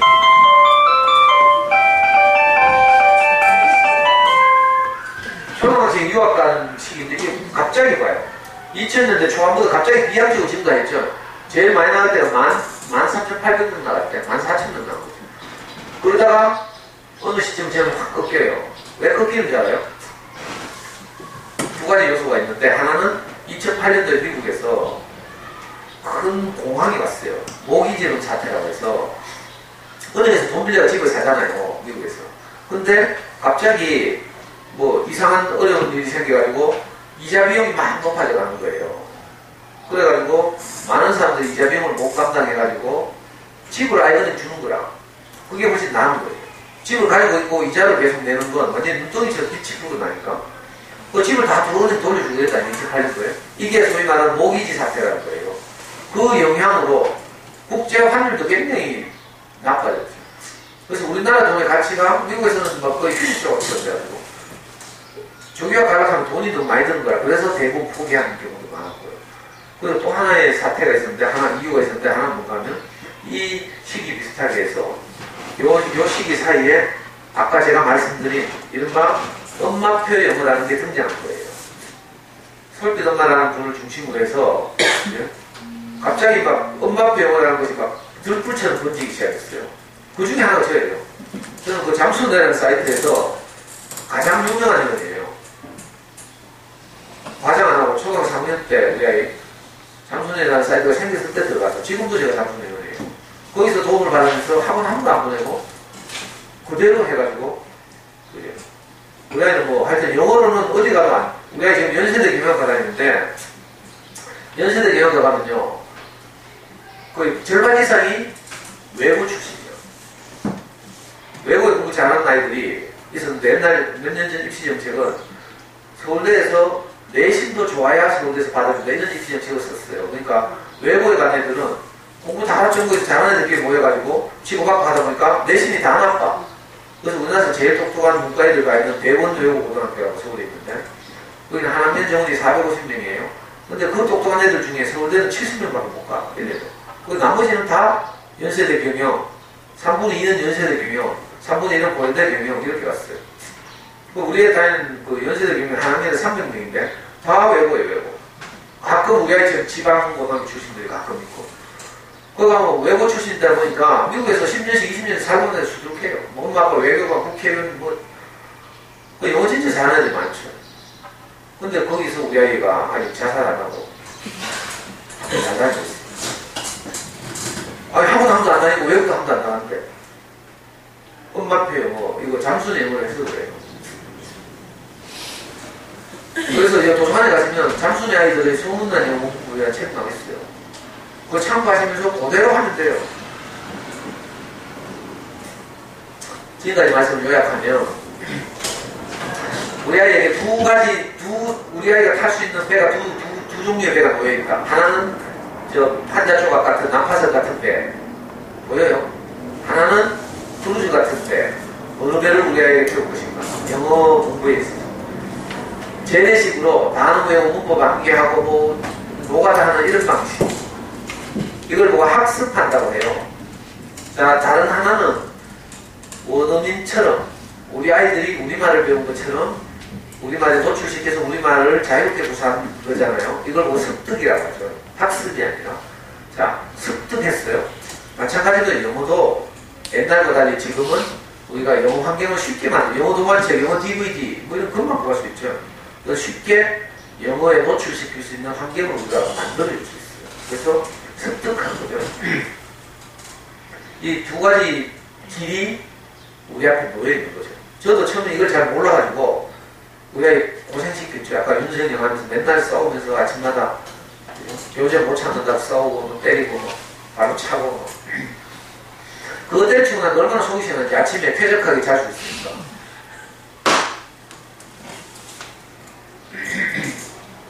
그래서 이제 지금까지 이제 엄마들 설득하기 위해서, 어머니들 설득하기 위해서 제가 우리 아이 앞에 놓인 영어의 길이 두 가지다. 이걸 말씀드리려고 이렇게 긴 이야기 한 거예요. 제 경험도 이야기해요. 앞으로 남은 한 시간 너무 많은 거 아니에요. 그러면 어떻게 하면 설득할 수 있는가를 이제 구체적으로 알아보는 거죠. 자, 우리가 이렇게 모국어처럼 습득하는 걸 그냥 무식하게 그냥 동네 아줌마들끼리 대충 하는 게 아니고요. 사실은 어느 학자들이 아주 강력한 지지를 받고 있어요. 그게 뭔가 하면 레드 이론이라는 거예요. 학습지나 뭐 학원 하면 이런 거 많이 들어보셨을 텐데, 미국의 어느 학자, 노암 촘스키라는 유명한 분이 있는데, 이분이 그렇게 주장했어요. 야, 우리 꼬마들이 아기 때 태어나가지고 아무 짓도 안 하고 그냥 눕혀놓기만 했는데 경이롭게도 모국어를 습득한 거야. 이걸 보고 너무 신기해가지고 이분이 이걸 연구한 거죠. 그랬더니 이분이 오랜 연구 끝에 다다른 결론이 뭐냐면 인간의 뇌 속에 언어를 습득하게 하는 장치가 있을 것이다. 그래서 그 장치의 이름을 언어 습득 장치, 영어로 저렇게 본다고 했죠. 랭귀지 뭐죠? Acquisition Device. 이걸 언어 습득 장치라고 부른대. 이걸 줄여서 LAD, 레드라고 부르죠. 그래서 학원이나 뭐 학습지 같은 거 이런 이야기 다 해요, 레드. 근데 이건요, 증거가 없어. 어느 학자의 추상적 주장이었죠. 근데 어느 날 최근에, 얼마 전에 독일의 의학자들이 실어증 환자들을 연구했어요. 실어증이 뭔가 하면 말을 못하거나 말을 하는데 의미가 전달이 안 되는 횡설수설하는 사람들이 있거든요. 이런 병을 실어증이라고 해요. 실어증. 그래서 의학자들이 실어증을 연구하다가 먼저 말을 아예 못하는 실어증 환자들을 연구하는 분이 있는데, 이분이 연구를 계속 해보니까 말을 아예 못하는 사람들 보니까 출력이 안 되는, 컴퓨터만 출력이 안 되는 거죠. 모니터에 아무것도 안 뜬다든지 프린터에 아무것도 안 프린트 된다든지 이게 출력이 안 되는 거거든요. 자, 말을 못하는 거니까 출력이 안 되죠. 출력이 왜 안 되는가 했더니 입력이 안 되는 거라. 입력 장치가 고장났다 이 뜻이에요. 그러니까 모니터에 아무것도 안 뜬다는 말은 모니터가 고장났을 수도 있지만 사실은 키보드가 고장나가지고 아무리 두드려도 화면이 안 뜨는 경우가 있어요. 이게 출력 장치의 고장이죠. 마우스가 고장나서 클릭해도 반응이 없다든지 이런 거죠. 이걸 발견한 분이 베르니케 박사라고 독일의 유명한 의학자예요. 이분이 이게 안 되죠. 베르니케 박사라고 해서 인간의 뇌 속에 무엇을 습득하는 장치가 있다는 거예요. 뇌의 어떤 영역이에요. 그래서 나중에 후대 사람들이 이걸 베르니케 영역이라고 해요. 또 실어증 환자 중에는 듣기는 듣는데 말을 횡설수설하는 사람이 있어요. 약간 정신 나간 사람처럼 뭐 말하는 무슨 말인지 못하는 이런 실어증 환자인데, 이런 분들을 연구한 분이 브로커 박사예요. 저분이 연구해보니까 입력은 제대로 돼. 키보드나 마우스의 고장이 아닌데 모니터 고장이거나 프린터기 고장이거나, 다시 말하면 뇌의 어떤 부분이 손상당해서 정확한 의미 전달을 못하는 거죠. 그래서 그걸 발견한 분의 이름을 따서 이걸 브로카 영역 이렇게 부르죠. 그러니까 베르니케 영역과 브로카 영역, 이게 있기 때문에 우리 아이들은 외국어를 모국어처럼 습득할 수 있는 거죠. 그래서 제가 초반에 말씀드리기를 사람이기만 하면 우리말을 다 습득했죠. 특별한 뇌에 손상이 없으면 우리 아이들은 다 우리가 특별한 노력을 안 했는데도 불구하고 우리말을 모국어로서 다 습득했어요. 그렇죠? 자, 마찬가지로 환경만 그렇게 만들어주면 영어도 그렇게 되는 거야. 우리가 당장 애들 미국 가서 살아봐요. 4살짜리 애들 미국 가면요, 2달, 3달 만에 레고 조립하면서 영어로 놀아요. 저는 실제로 이거 봤어요. 제 친구 중에 하나가 미국에 교환학생으로 갔는데, 교환 교수로 갔는데, 그 집에 제가 이민 간지, 미국 간지 한 3달 돼가지고 내가 방문할 기회가 갔어요. 갔더니 그 4살짜리 꼬마가 영어로 레고 조립을 하고 있더라. 석 달 전에 한국말로 우리나라에서 놀았는데. 신기하죠? 자, 이걸 아주 이제 한 표로 보여드린 거예요. 애기들이 처음 태어나서 그냥 누워 있었어요. 아무 말도 못하죠. 반응도 없어. 눈만 깜빡거리고 모빌 움직이는 거 보고 막 이러죠. 그때 엄마들 막 불안해가지고 옆집에는 몇 달 만에 있던데 우리 집에는 왜 안 드신다 하고 병원에 가봐야 되는 거 아이가 하고 막 걱정하고 이랬죠. 자, 그 시기. 이 시기를 학자들은 침묵기간이라고 그래요. 아무 반응이 없다고 했어요. 근데 이 침묵기간 동안 무슨 일이 있었어요? 계속 언어가 애 귀를 스쳐 지나간 거라. 사실 입력된 거죠, 입력. 우리가 모를 뿐이지. 그런데 어느 날 15개월, 20개월 사이에 아이들이 갑자기 말이 터져나요. 맘마, 엄마, 뭐 이렇게 하면서. 영어를 계속 들으면 무슨 말이 제일 먼저 튀어나오고 있어요? 제가 해보니까 애들 오마이갓 이런 말이 제일 먼저 튀어나와요. 우리가 커서 해서 그렇지, 커서. 우리가 모국 환경을, 영어를 이렇게 환경을 그렇게 만들어주니까 애기 때 같으면 맘, 뭐 이런 말 제일 먼저 나오겠죠. 제가 실험해보니까 웁스 이런 말 나와요. 영어 비디오 많이 보다 보면요. 웁스라는 말 나와요. 이크, 놀라는 말, 깜짝 놀라는 말. 그리고 오마이갓, 뭐 이런 거. 그 다음부터는요, 우리 아이들의 모국어 실력이 비약적으로 발전했어요. 4살, 5살 되니까 정신없죠. 말을 얼마나 많이 하는지. 제가 요즘 우리 연구소에 오는 초등학교 1학년 꼬마들하고 책을 좋아하게 하는 수업을 하는데, 그림책 읽어주고, 뭐 그림책, 이거 읽고 나서 느낌도 이야기하고 뭐 이러라 하는데, 일반들이 제가 읽어준 그림책 들을 생각을 안 해요. 책상에 막 4명가 올라와가지고 막 얼마나 떠드는지 막 쪼쪼쪼쪼 그러면서 갈수록 표현 능력이 증가하는 거예요. 이렇게 우리가 아이를 키웠어요. 그래서 애가 말이 터져 나오면 그 다음에 엄마들이 기뻐가지고 이제 드디어 이제 때가 왔다 하면서 막 보드북 사죠. 물을 뜯어도 안 찢어지는 책 있잖아요. 딱딱한 책. 그 보드북이라고 그래요. 거기 보면 한 페이지에 하나씩 그림 그려져 있죠. 과일 그림 시리즈, 뭐 자동차 시리즈, 뭐 동물 시리즈 뭐 이런 거 있잖아요. 그거 막 읽어주고 그게 좀 된다 싶으면 이제 좀 그 다음 동화책, 한 줄 문장 있는 책 뭐 이런 식으로 계속 그렇게 하면서 우리말 언어 능력이 아주 향상됐어요. 그래서 지금 학교 다니는 거라. 요즘 엄마들보다 말대도 더 잘할 수도 있어요. 똑똑한 애들은. 언어를 이렇게 배우는 거죠.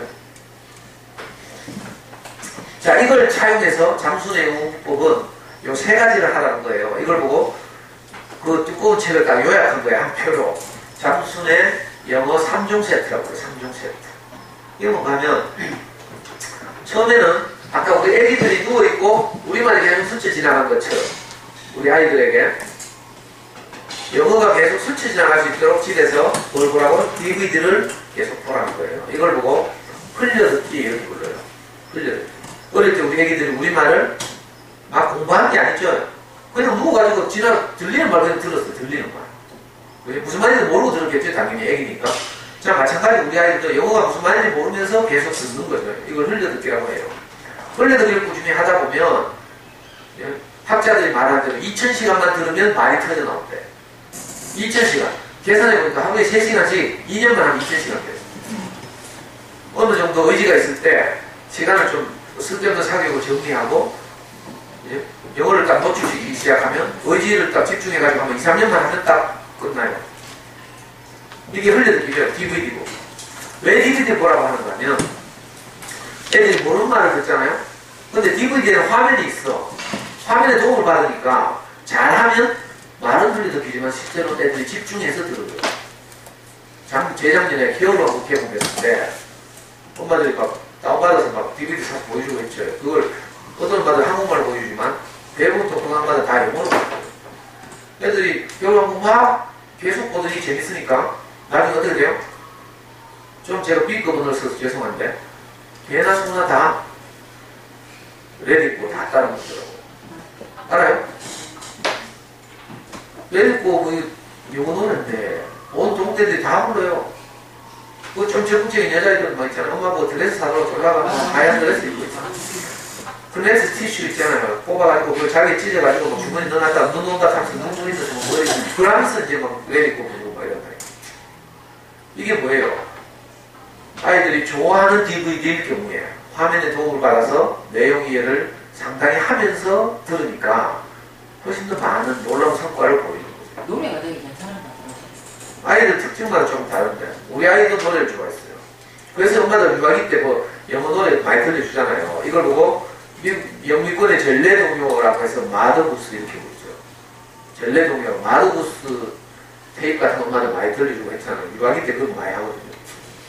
큰 애들 중에도 무심하는 거 싸우는 거 좋아하고 이런 애들도 있고 우리 애는 남자인데도 노래 나오는 이 영화를 되게 좋아했어요.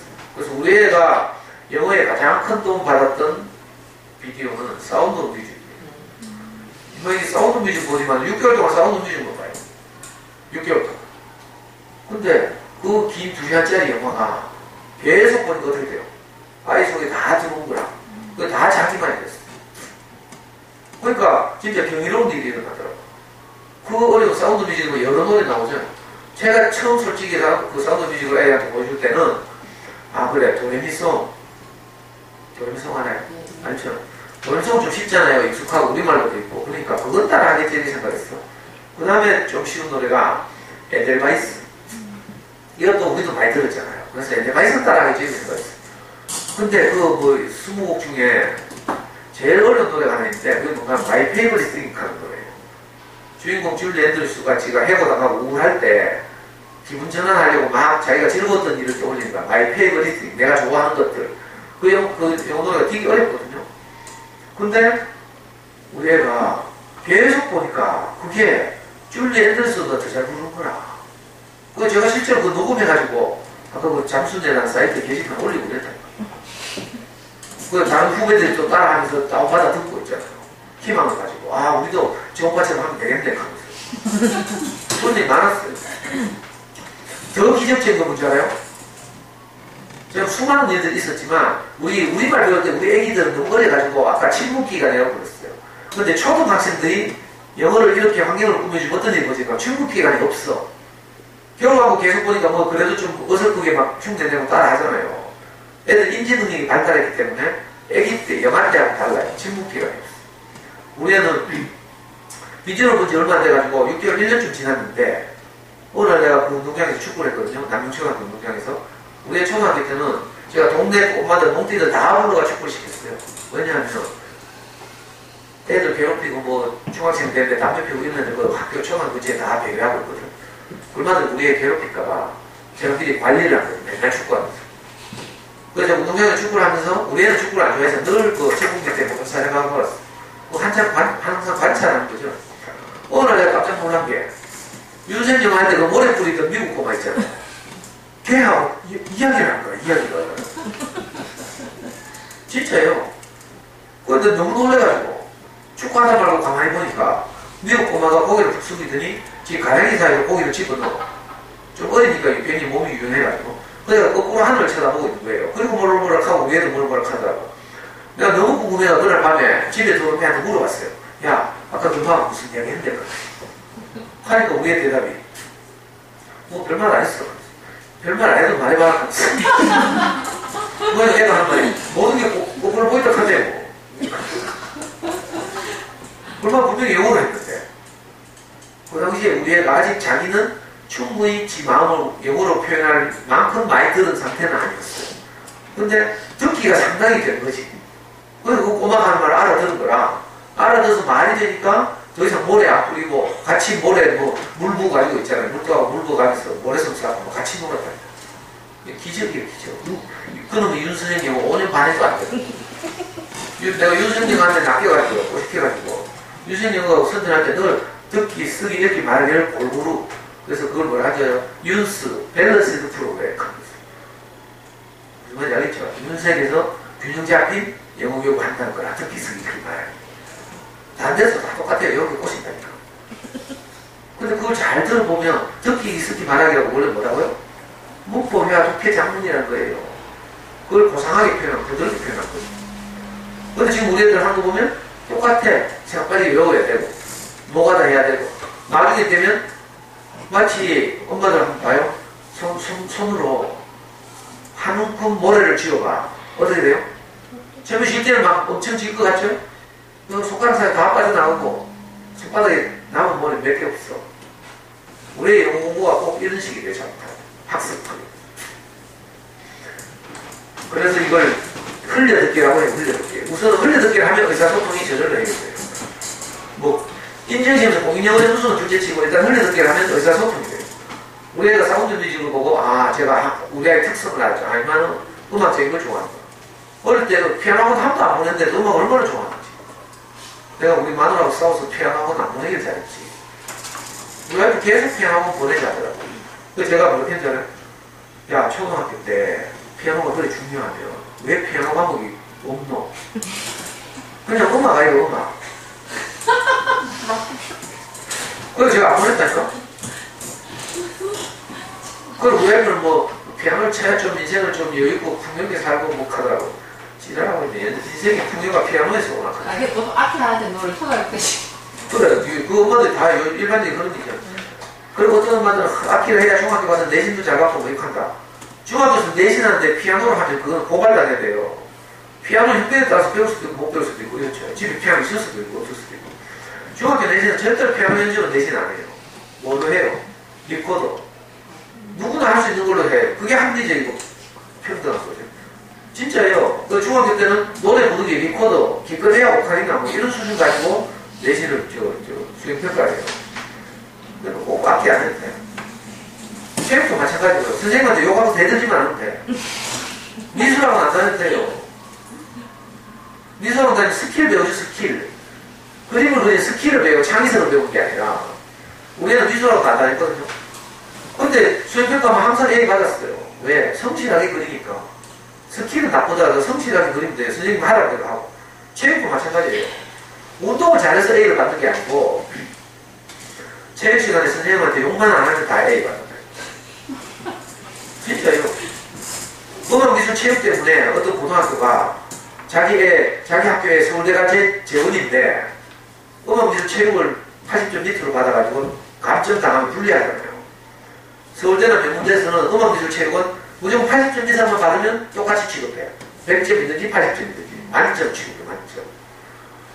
그런데 음악미술 체육은 보통 수행평가가 많죠. 실기가 많죠. 실기가 70점, 80점이에요. 이론 20점, 30점. 그러니까 체육 시간에 고등학생들이 체육하겠어요? 가끔 하면 선생님 공 하나 던져주고 그냥 너희끼리 축구해라 하고 이렇게 하거든. 그럴 때 백 돌아가지고 선생님한테 욕하면서 왜 농구를 해야 되는데 축구를 해야 하면서 막 욕만 안 하면 다 80점 준다니까. 그럼 그런 데 대해서 두려워하지 말라고. 피아노를 내가 나쁘다는 이야기가 아니에요. 그건 뭐 선택, 각 가정의 선택이지만 그것 뭐 나중에 뭐 중학교, 고등학교 수행평가 이런 걸 두려워서 할 필요는 없다 이런 뜻이에요. 우리는 하나도 안 했는데도 엄마가 그걸 좋아했다. 고등학교 때 그렇게 내가 반대를 해도 꼭 신곡 발표되면 있잖아요. 멜론이나 뭐 이런 데 들어가서 신곡도 안 받고 있잖아요. 음악 정말 좋아했고 대학 들어가서도 밴드 들어갔어요. 동아리. 그래 보컬 했다니까. 악기를 못해가지고 아무 걱정 안 했대요. TV 광고에 보니까 신한카드인가 뭐 삼성카드인가 선전 보니까 남자가 피아노 치고 있지만 그리고 뒤에서 여자가 아내가 남편 어깨를 짚으면서 피아노 반주에 맞춰서 노래 부르고 있어요. 이게 현실에서 됩니까? 남자가 피아노 치고 있으면 어떡하고 싶어요? 피아노 부사고 야, 그 시간에 돈이나 더 벌어봐. 아니면 그 시간에 애하고 좀 놀아줘라 이까지. 당신 피아노 너무 연주 문제가 뛰어나요. 내가 거기에 맞춰서 뭐 10월에 어느 날 뭐 10월에 뭐지? 요즘 10월에 맨날 듣는 노래 뭐예요? 김동규의 노래. 그 10월에 오는 멋진 날, 뭐 이거 부르고 싶겠어요? 피아노 치고 있어 보니까 피아노 또 합고 있지. 동요가 거기서 오는 게 아니에요. 기능에서 오는 게 아니라 마음에서 오는 거예요, 사실. 제가 엉뚱한 대로 흘러갔는데, 우리는 그 피아노 학원도 안 다닐 때 너무 좋아하더라니까. 그래가지고 사운드 뮤직을 제일 좋아해가지고, 제가 그 다음 비디오를 시스터 액트라고 했어요. 흑인 뚱뚱한 여자, 우피 골드버그라는 배우가 수녀원에 들어가서 막 일어난 에피소드를 그린 막 가슴에 신나게 보시고 그 대표적인 노래가 아이팔로님 뭐 이런 노래 있어요. 얼마나 좋아하는지 그런 노래. 그 시트레트 1, 2 그리고 뭐 뮤지컬들 있죠. 캣츠 뭐 대학이요. 물론 우리는 고학년 중학교 때서 했으니까 이런 거 이제 초등 저학년이나 어릴 때 하면 이런 어려움 할 필요 없죠. 아무리 어려도 뭐 개봉 애니메이션. 사실은 책을 읽으려면 보다 더 쉬운 거예요. 그건 좀 이따 말씀드리고. 흘려 듣기를 통해서 자막 없이 DVD를 보는 것에 익숙해져야 되죠. DVD를 살 필요 없어요. 사면 자막 선택 기능이 있어요. 어떻게 해야 돼요? 어둠의 경로로 다운받으면 돼요. 오늘 영화 다 다운받아보죠. 위디스크, 여기 다운받는 사이트 많죠? 거기 10,000원 주고 결제하면 10,000포인트 받잖아요. 요즘 10,000원 주면 15,000포인트 주고 그랬다니까. 그 포인트가 영화 하면 다운받는데 웬만하면 한 1,200원 하면 다운받아요. 그러니까 겨울왕국 같은 거 200원 하면 다운받잖아. 그거 다운받아가지고 자막 취합하면 되죠. 영화를 다운받게 되면 항상 파일 2개가 딱 다운돼요. 하나는 자막, 하나는 영상. 그 영상 파일은 제목 옆에다가 이렇게 적혀있어요. 예를 들면 제목이 겨울왕국이라면 겨울왕국.avi 이거는 이제 보통 화질, 겨울왕국.mkv 이거는 고화질이에요. 좀 비싸. 하여튼 둘 중에 하나를 다운받았다 칩시다. 그러면 그 밑에 항상 같은 거, 제목 같아야 돼요. 왜냐면 자막이 나와야 되니까. 겨울왕국 제목이 같아요. 겨울왕국., 끝에는 뭐예요? SMI. SMI. 요 글자가 쓰여진 건 자막이라는 뜻이에요. 그러니까 다운받은 다음에 SMI라고 붙어있는 건 지우면 돼요. 얘는 더 이상 자막 볼 방법이 없죠. 그럼 싸울 필요 없어요. 그러니까 돈 절약하고 싸우지 않고. 컴퓨터 다 할 줄 알죠? 불법 다운로드. 돈 하나도 안 들고 영어를 할 수 있다니까. 도저히 불법 다운로드가 안 되겠다. 나는 법을 지키고 살아야 되겠다. 그런 분만 DVD 사고. 흘려 듣기를 꾸준히 하다가 자막 없이 보는 것이 안정되면 몇 달 하면 안정되겠죠. 그러면 뭘 추구하는가 하면 집중 듣기. 이건 뭐예요? 동화책을 읽으면서 눈으로 읽으면서 귀로 듣는 거예요. 소리를. 보통 엄마들이 많이 하죠. 영어 학원에서 이 정도는 많이 해요. 그러니까 왜 CD 성우가 읽어주잖아요. 읽어준 걸 동화책을 보면서 읽는 거. 이게 이제 집중 듣기라는 거예요. 이건 왜 하는가 하면 장차 우리 아이들이 읽기를 할 수 있도록 하는 작업이죠. 이걸 파닉스라고 하죠. 처음에는 파닉스 작업을 하는 거예요. 문자와 소리가 만나는 거죠. 이 문자를 어떻게 읽는가를 성우가 읽어준 걸 계속 듣다 보면 저절로 깨우치게 돼요. 파닉스 공부를 따라할 필요 없이. 근데 처음 하면 어디를 읽어준지 모르니까 엄마가 옆에서 손가락이나 볼펜으로 짚어줘야 돼요. 읽어가는 것을. 따라가다가 한 일주일, 평균적으로는 한 일주일 지나면 아이들이 눈으로 따라갈 수 있게 돼요. 그때는 이제 손이나 볼펜 안 써도 돼요. 이걸 집중 듣기라고 해요. 근데 집중 듣기를 할 때 처음에는 좀 쉬운 책으로, 쉬운 동화책을 해야 되죠. 그래서 대부분 이제 리더스북으로 집중 듣기를 시작하는 게 좋죠. 리더스북이라는 게 뭔가 하면 수많은 영어 책들 가운데 특별히 읽기 학습자를 위해서 그 책에 등장하는 어휘의 수를 제한해 놓은 책이 있어요. 이걸 보고 리더스북. 읽기 학습자를 위해서 사용 어휘 수를 의도적으로 제한해 놓은 책. 그러니까 리더스북 1단계 같으면 단어를 80개 이상으로 제한한다. 예를 들었어요. 여기 회사마다 달라요. 80개 밑으로 사용 단어 제한된다. 이게 리더스북 1단계예요. 어떤 회사의 리더스북이라면. 그러면 그 리더스북을 계속 집중 듣게 하는 거예요. 성우가 읽어준 걸 책을 따라서 읽어요. 오늘 이 책을 읽어서 내일은 그 다음 책. 그 시리즈가 계속 있거든요. 리더스북마다. 자, 이걸 계속 몇 달을 하다 보면 어떤 일이 벌어지는가 하면 80단어가 우리 아이 안에 다 들어오는 거죠. 왜? 계속 같은 수준의 책 읽기를 계속 했으니까. 또 어떤 책은 반복도 하겠죠.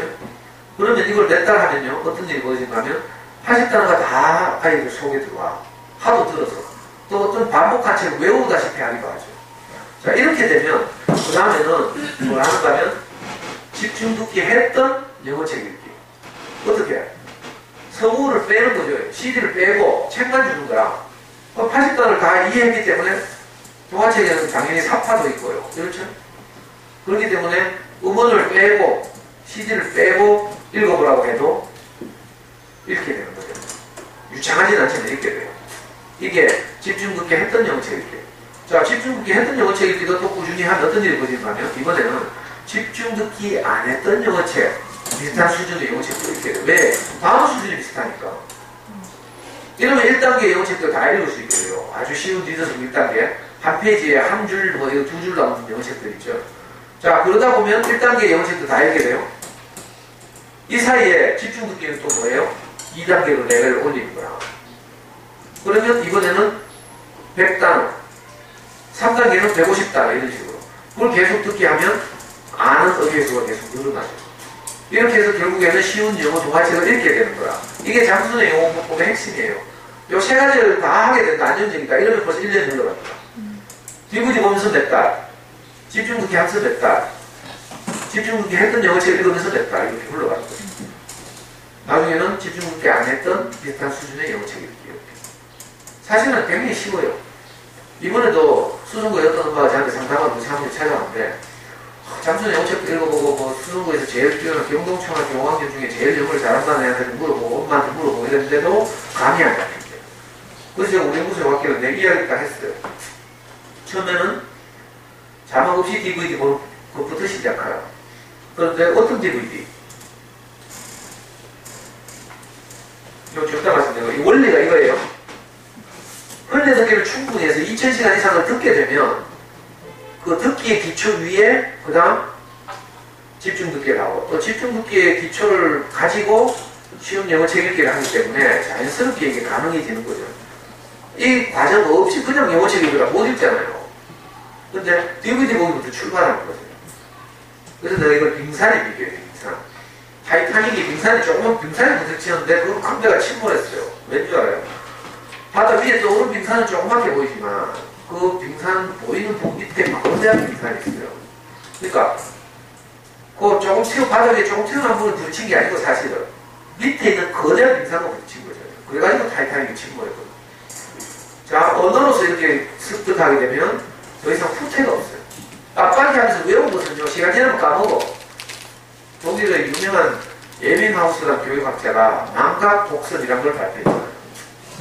오늘 수업받은 것을 복습하지 않으면 한 달 지나면 다 까먹어요.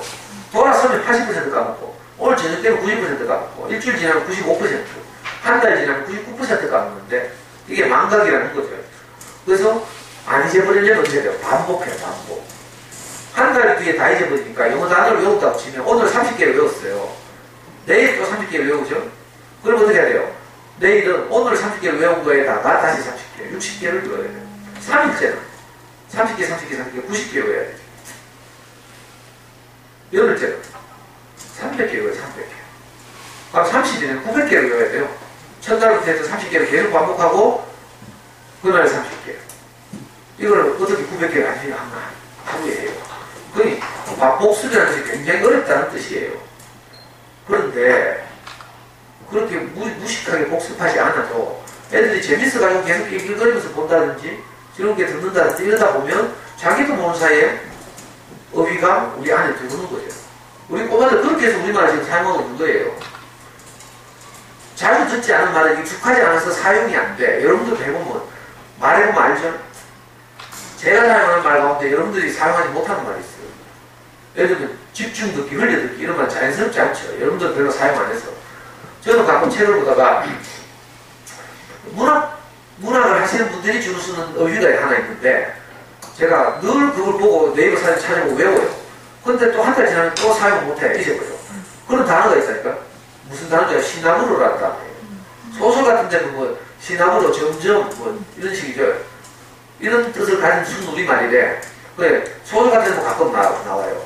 아, 그래, 시나무로 좋은 말이네. 하고 제가 찾아보고 뜻도 알고 또 외웠어요. 근데 한 달 지나면 또 내가 모르겠어. 그걸 제가 표현하면서 사용을 잘 못해요. 왜? 내 말이 아니라. 여러분들도 그럴 거예요. 근데 자주 만나서 늘 들은 말들, 이게 자기 말이 되는 거죠. 그건 사용하게 돼요. 외우지 않아요. 그래서 우리 아이들이 지금 학교를 다니면서 우리말에서는 절대로 후퇴가 없죠. 시간이 지날수록 말 듣고 더 잘하고. 그죠? 이렇게 되는 것처럼 영어도 마찬가지인데 이렇게 듣기로부터의 기초가 쌓이면 후퇴가 없어요. 우리 아이는 최근에 내년에 로스쿨을 가겠다고 지금 20살 대학 들어가가지고 5년 동안 군대 갔다 오고요. 교환학생 1년 나갔다 오고 뭐 탱해생자 놀고 이런 일하고 아무 공부도 안 했어요. 그리고 내년에 로스쿨 가야 되니까 지나가는 길에 시험을 2가지를 쳤어요. 로스쿨이 요구하는 건 3가지인데 하나는 학점, 하나는 로스쿨 입문시험, 영어로 리트라고 불러요. 그리고 하나는 공인 영어 시험 점수 세 가지. 그래서 우리 아이가 학점은 뭐 학교 다니면서 하는 거니까 이 두 가지 시험 이 문제를 쳤잖아요. 토익을 쳤는데 5년 동안 놀고 쳤는데 960점 받았어요. 한 달만 공부하면 만점이라는 뜻이죠. 토익은 어려운 시험이 아니라서 사실 만점이 많아요. 우리나라에서 제일 뛰어난 아이들 중학생 때도 만점 받고 이런 애들도 있고 어려운 시험은 아니지만 하여튼 그렇게 탱탱탱게 놀고도 아까 사법시험 준비하는 서울법대, 고대법대 출신들이 700점을 못 받아서 사법시험을 포기했는데 그냥 놀면서도 960점 받았어요. 왜 그런지 알아요? 이미 한번 귀가 눕혔기 때문에 아무 걱정도 후퇴가 없는 거죠. 선생님, 잠깐 질문하라고. 나중에 끝나고 지금 끝나고. 제가 무슨 말을 해야 될지 잊어버릴 수 있으니까 잘 기억했다가 끝나고 제가 질문 시간 드릴게요. 그래서 흘려듣기 어떻게 하냐면 하다 보면 이런 이제 시간이 많이 없으니까 이걸 다 설명할 수는 없고요. 흘려듣기를 하면 DVD를 보는 거죠. 일단 애가 좋아하는 DVD를 보여줘요. 그러니까 재밌다는 느낌이 들죠. 영어를 듣는데 재밌대. 왜? 겨울왕국 가서 보니까. 그죠? 노출 시간이 저절로 확보되죠. 아는 단어 문장이 첨가하죠. 무슨 말인지 알겠죠? 화면을 통해서 뜻을 유추하죠. 이런 에피소드가 있어요. 제가 시킨 대로 하는 어떤 초등학교 1학년 꼬마가 나홀로 집에 들어갔어. 남자애들 나홀로 집에 억수로 좋아하거든요. 나홀로 집에 보면 범인, 나쁜 놈들이 막 꼬마밖에 없는, 그죠? 가족들 다 크리스마스 휴가 가고, 유아 꼬마 하나가 이제 집을 지키고 있는데, 도둑놈들 들어왔잖아요.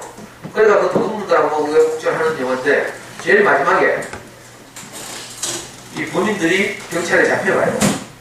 경찰에 잡혀가면서 고개를 돌리고 그 집 꼬마한테 막 뭐라고 막 욕을 해요. 근데 이걸 보던 초등학교 1학년 꼬마가, 뭐라 하잖아요. 엄마, 나 정말 알아듣겠어. 그 엄마가 좋아가지고요. 그래? 하면서 뭘 하는데? 하니까 초등학교 1학년 꼬마가 뭐라 하잖아요. 야, 이 시발로 막 했대. 범인이 막 속상해. 이게 뭐예요? 화면을 통해서 의미를 유추한 거라. 그 범인을 뭐라 했겠어요? 영어로 팍큐 뭐 이런 말 했겠죠. 물론 이 우작하는 얘기인데 이런 식으로 알아듣는 거라. 그러면서 점점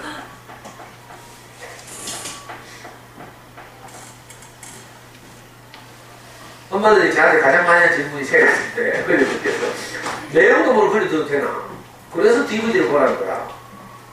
옛날에 우리 어른들은 영어 할 때 어떻게 했잖아요. AFKN 뉴스 맨날 틀어놓고 봤어요. 집구석에서. 그죠? 그리고 또 좀 젊은 세대 엄마들은 시트콤 많이 봤어요. 프렌즈 뭐 이런 거. 대학 시절 프렌즈 이런 거 보면서 했죠. 근데 우리 아이들이 그건 너무 어려우니까 아이 수준에 맞는 아이 중심의 드라마, DVD 이런 걸 보라는 거죠. 그러면 화면에 도움을 받아서 많이 유추할 수 있고 이렇고. 싫어한다. 이건 엄마들이 설득해야 돼요. 어릴 때 아까 영유를 보냈거나 서너 살 때 너무 영어에 많이 노출시킨 아이들이 초등 1, 2학년이 되면 DVD 안 몰라요. 이런 애들이 많거든요. 자, 이런 경우는 좀 더 쉬게 하든지 아니면 설득하든지 아니면 저한테 데리고 오든지.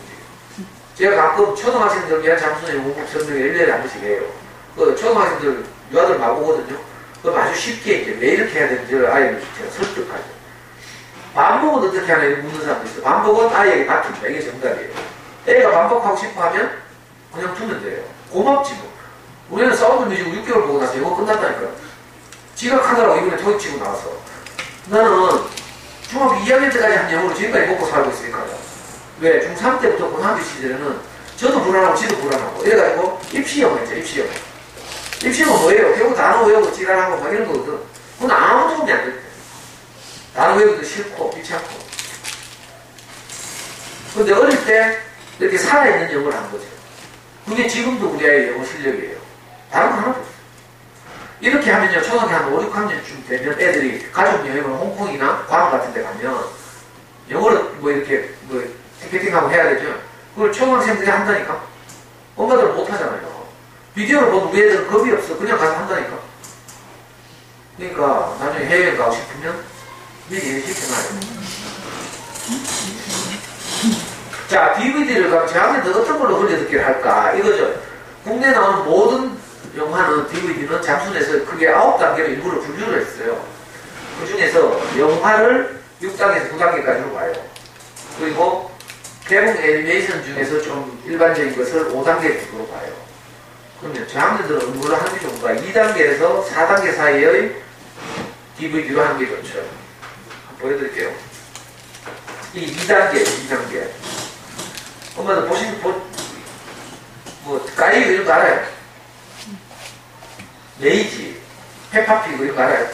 이런 게 2단계죠, 2단계. 어떤 초등학생 이런 거 좀 유치하죠.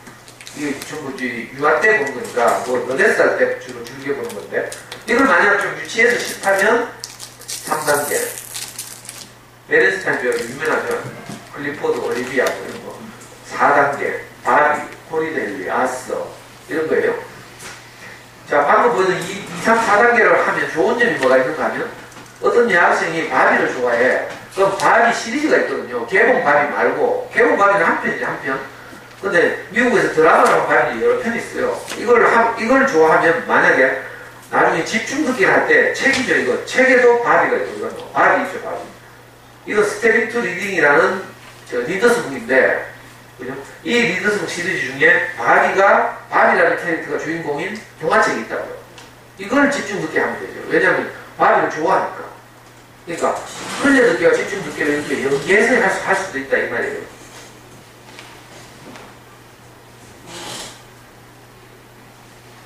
이건 5단계죠. 이건 개봉 애니메이션 중에서 가장 쉬운 거. 토이스토리, 겨울왕국. 재훈이 이거 맞죠? 이거 이상을 하면 읽기에 별로 도움이 안 돼요. 좀 쉬운 단어를 많이 들어야 쉬운 영어책을 읽을 수 있게 되는데, 이 이상의 그 레벨의 DVD들은 어휘도 어렵고 빠르고 막 이래가지고 책 읽기를 하는데 별로 도움이 안 돼요. 의사소통을 하겠다면 그거 봐도 되지만, 우리 아이 같은 고초는 고학년 때부터 됐기 때문에 사운드 오브 뮤직이 이 DVD 레벨로 말하면 7, 8, 9단계 영화를 많이 봤지만, 지금 저학년 아이들은 그런 걸 보면 책 읽기에는 별로 도움이 안 돼요. 그래서 처음에는 이런 거 이제 영화를 좋아하지만 길게 보면 어떻게 해야 돼요? 좀 쉬운 DVD로 다운그레이드 해야 돼요. 그래서 쉬운 걸 자꾸 보게 해야 쉬운 의들을 습득해서 결국에는 책을 읽을 수 있도록 준비하는 이런 작업을 하는 거죠.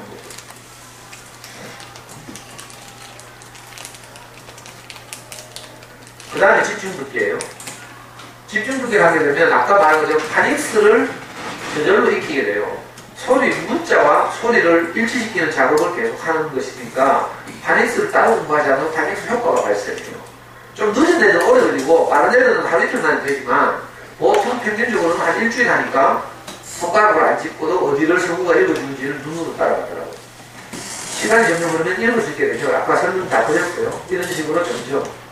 그래서 결국은 나중에는 집중 듣기를 안 해도 되는 순간이 와요. 집중 듣기 할 때마다 궁금해하는 대표적인 질문이 몇 가지가 있는데, 알파벳도 모르는데 가능한가? 모르니까 이걸 한다 했어요. A, B, C, D 하나는 몰라도 된다고요. 싫어한대, 집중 듣기를. 싫어하는 건 설득해야 돼요. 그리고 대부분 이 음악병을 하다 실패하는 경우가 이 집중 듣기를 너무 많이 시켜서. 엄마들은 DVD 보는 건 노는 것 같고 집중 듣기 하는 건 공부하는 것 같거든. 그래서 많은 엄마들이 집중 듣기를 과부하시켜요. 처음 할 때는 절대로 10분을 넘어가면 안 돼요. 사실 초등학교 1학년 때는 5분. 이거 해가 몇 달 익숙해지면 그 다음 5분 들여서 10분. 또 몇 달 하면 15분. 이렇게 차근차근 들어가서, 저는 제 생각에는 초등 고학년이라도 절대로 30분을 넘으면 안 돼요. 해보면요, 못 알아듣기 때문에 어른들은 다 자요. 제가 우리 아이하고 할 때 직접 해봤거든요. 저는 집중 듣기 해보니까 나도 모르게 자고 있어요. 무슨 말인지 모르니까. 그래서 굉장히 어려워요. 힘들어요, 애들한테. 그래서 어린아이들한테 짧게 시키는 거예요, 짧게. 익숙해지면 조금씩 증가시키는 방식으로. 집중 듣기를 꾸준히 해서 나중에 책을 읽을 수 있게 되잖아요. 그럼 더 이상 집중 듣기 안 해도 돼요. 집중 듣기는 결국 읽기 능력을 향상시키기 위해서 하는 것인데, 한 몇 년 지나면 이제 집중 듣기 더 이상 안 해도 되죠. 그래서 요즘 이제 제대로 한 아이들은 초등, 고학년, 중학생쯤 되면 그냥 영어 동화책 읽고 있어요. 뭐 신문에 나오는 애들은 그런 게 아니에요, 사실은. 그냥 요 방식으로 꾸준히 하면 어릴 때부터 한 2, 3학년 됐다 칩시다. 한 5, 6학년 중학생이 되면 해리포터 이런 거 영어로 읽었다니까. 이 리더스북에 이거 책 보면 다 있어요. 사실 책을 스캔해 오거든요. 아까 DVD 목록도 마찬가지고. 뭐 이런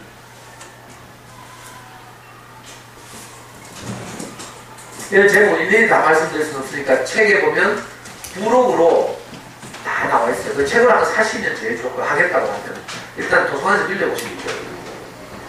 이거 제가 뭐 한 게 아니고 책을 그대로 스캔한 거거든요. 이런 과정을 통해서 영어 책 읽기를 한다는 말씀을 드렸어요.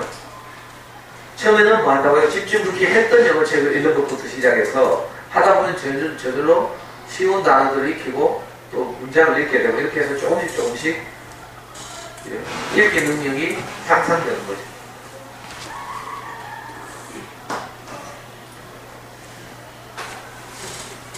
뭐 이 질문도 마찬가지 대답이 다 지금 제가 드린 말씀 중에 다 포함되어 있죠. 읽기를 싫어한다. 이거 진짜 곤란하죠. 읽기 싫어하면 영어 잘할 수 없어요. 그러면 의사소통만 하는 거죠. 공인 영어 시험에서 점수를 받으려면, 학교 시험에서 점수를 받으려면 결국 영어로 지문을 주고 문제를 주잖아요. 그러니까 읽기가 돼야 문제를 해결할 수 있죠. 물론 수능에서는 듣기 17문제는 그냥 제대로 안 맞춰요. 중고등학교 가면 늘 3개월 하면서 듣기 평가를 하죠. 전국에서 일제히. 그때 듣기는 아무것도 아니에요. 장난. 이렇게 하게 돼요. 너무 느려서 딴 생각하다가 가끔 놓치는 경우가 있어요. 근데 요즘 또 발음을 또 독일식하고 이제 영국식이나 미국식이나 발음이 조금씩 다르잖아. 근데 이걸 또 섞어서 이렇게 영어 듣기를 내니까 애들이 좀 그런 게 있더라고. 그런 거 상관없어요. 영어 듣기가 조금밖에 안 됐을 때는 어느 식 발음이냐 뭐 이게 모를 수 있지만 이건 귀가 뚫릴 정도로 듣잖아요. 그럼 아무 문제가 아니에요. 우리 아이는 사운드 뮤직을 봤다 했죠. 이건 영국식 발음이에요. 그래서 우리 아이는 영국식 발음 굉장히 좋아해요. 왜? 따뜻하대 느낌. 독일식 발음 굉장히 둔탁하죠. 독일어 자체가 그렇고. 그래서 유명한 그런 말 있잖아요. 헨리 키신저 효과라고 있어요. 1970년대 미국 국무장관이 헨리 키신저인데 이 사람이 독일계 유생이에요. 그러니까 발음이 완전 개판이더라. 독일식이라는 뜻이죠. 그런데 발음이 문제가 아니라 그 사람이 가진 내용이 중요하다는 거예요. 헨리 키신저가 발음은 독일식이지만 내용이 아주 훌륭했기 때문에 중국과 미국과의 평화를 이끌었잖아요. 그래가지고 유명해. 그래서 그걸 보고 헨리 키신저 효과 이렇게 불러요. 발음은 별로 중요하지 않다. 그리고 그 후에 헨리 키신저는 이제 나이가 들고 이제 이 시대를 지나갔으니까 그 다음 나온 말이 뭔가면요. 아놀드 슈왈츠제네거 효과라고 했어요. 터미네이터의 주인공 아놀드 슈왈츠제네거 알죠? 캘리포니아 주 지사하고 뭐 이랬죠. 영화 배우인데 이 양반도 독일 사람이에요. 독일 출신이에요. 그래서 여전히 발음이 독일식이죠. 그런데 자기 마음을 잘 표현하고 설득해서 선거 때 캘리포니아 주지사가 됐어요. 그러니까 발음 별로 중요한 게 아니고 또 충분히 들으니까 어느 발음과 상관없이 다 알아들어요. 아니 그러니까 국제회의를 하고 하죠. 영어로. 그러니까 아무 걱정 안 해도 되거든요.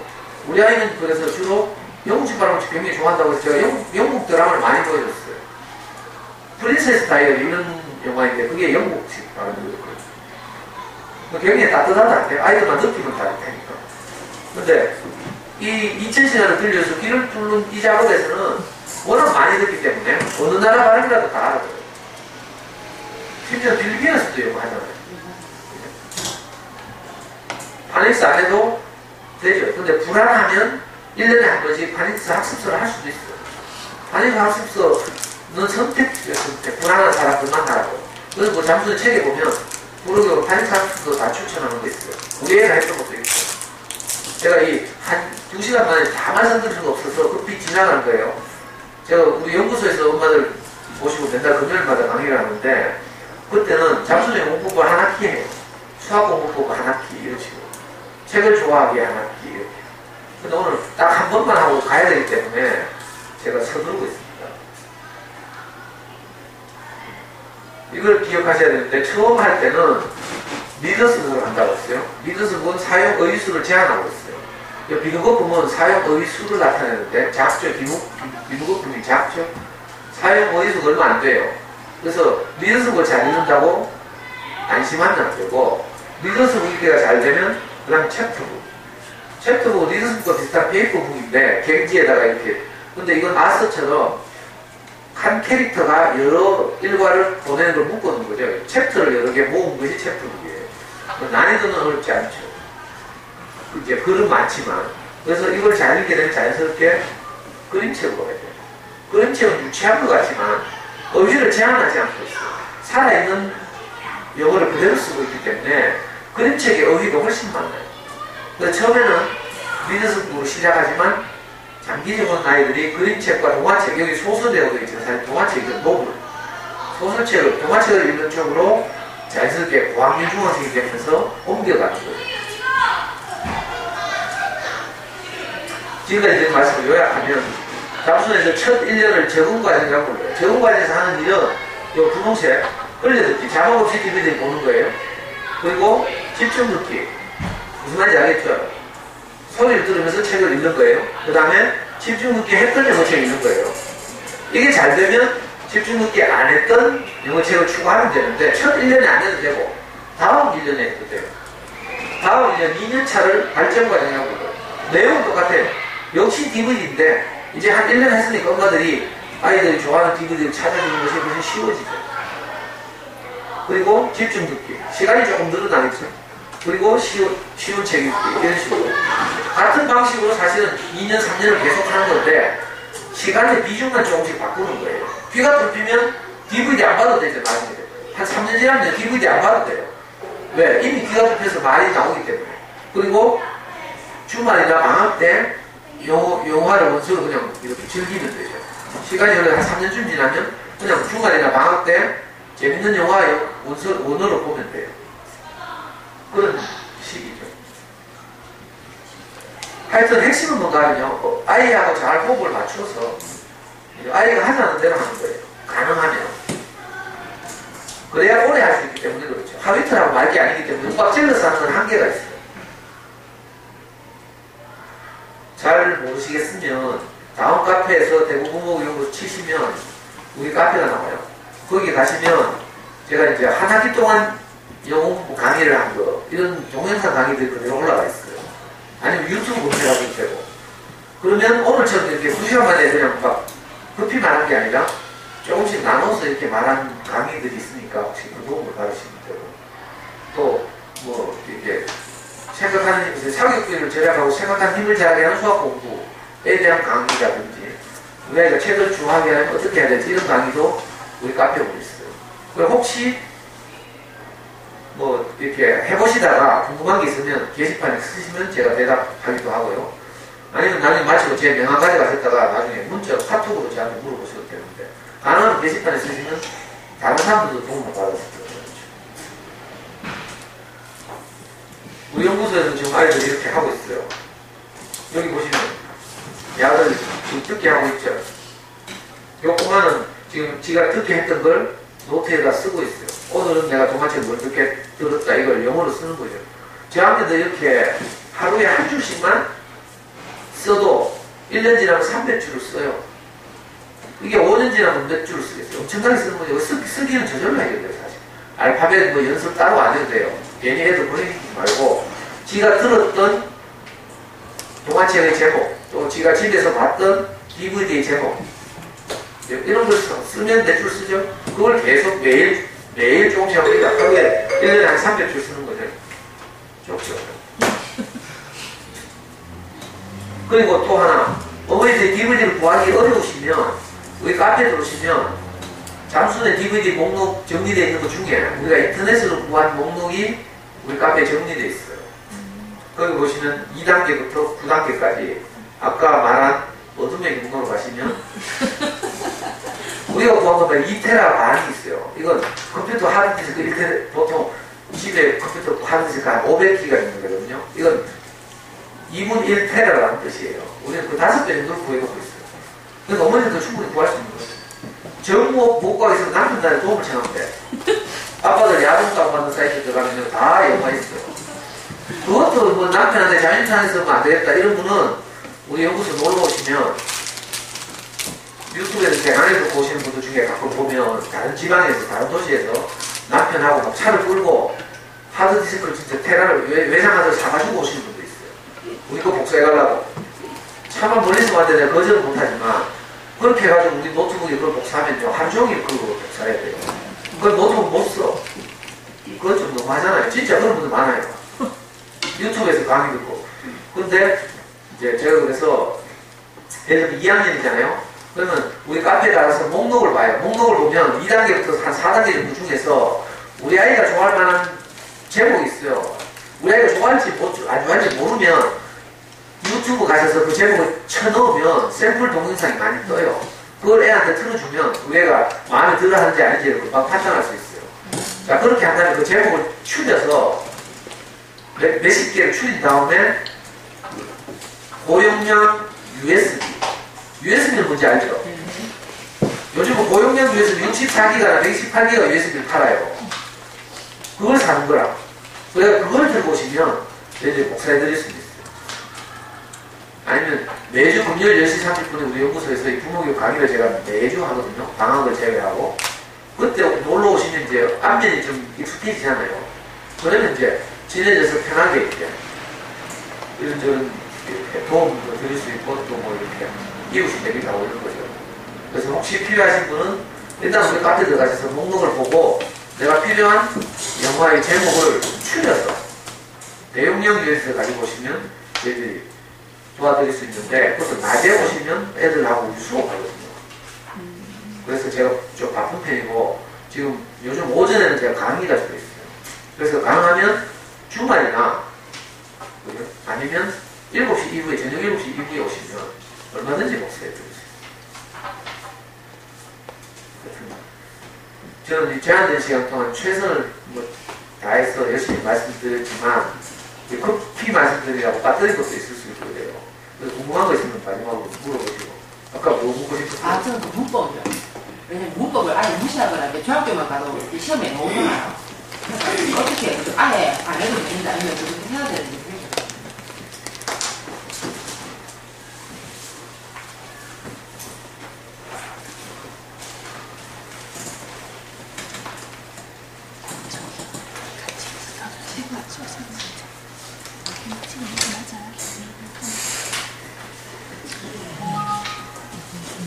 문법에 관해서는요.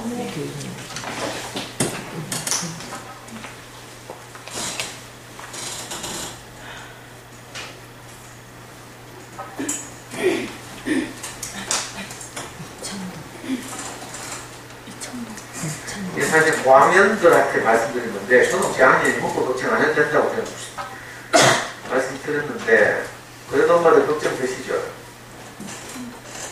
자, 이것은 어리죠?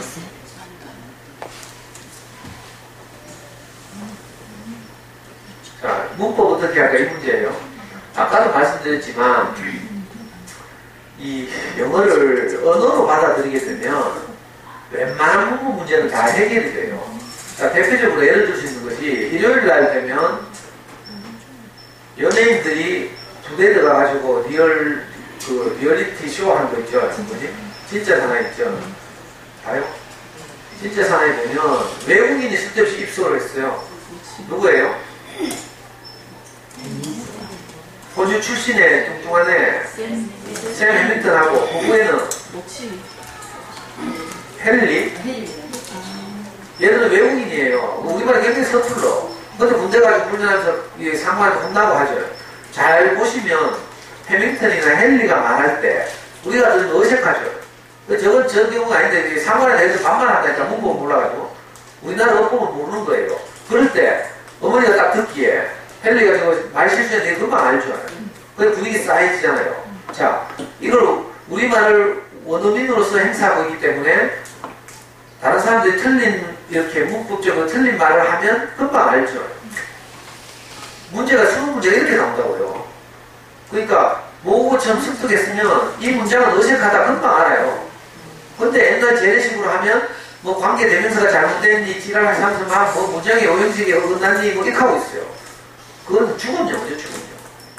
그래서 이렇게 하면 사실 문법 걱정 안 해도 된다 이 말씀을 드리고 싶은 거죠. 그래도 걱정이 된다면 그래도 걱정되죠. 아니 우리 저는 큰애가 지금 중3이라서 그러네. 예. 그래도 걱정이 되잖아요. 자, 수능에서는 문법 한 문제 나오겠어요? 학교 시험은 좀 나오거든요. 학교 시험은 어떻게 해야 되는가 하면 선생님 시키는 대로 해야 돼요. 학교 시험 문제는 그 학교 선생님인데요. 뭐 저한테 물어봐도 소용이 없고 학교 내신을 잘 받으려면 그 선생님 설명하는 설명을 다 필기해야 되고요.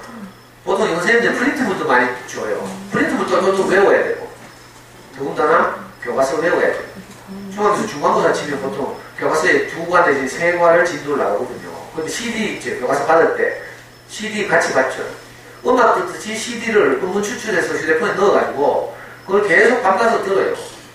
그러면 통째로 교과서를 외우게 돼요. 그러면 내신 시험 잘 받을 수 있어요. 그러니까 내신은 학교마다 다르기 때문에 학교마다 맞는 방식으로 공부해야 한다. 다른 방법이 없어요. 그래서 우리 아이는 그런 걸 안 했기 때문에 그냥 그렇게 영어는 수능 영어는 늘 만점 받고 이랬는데도 학교 내신은 3, 4등급이에요.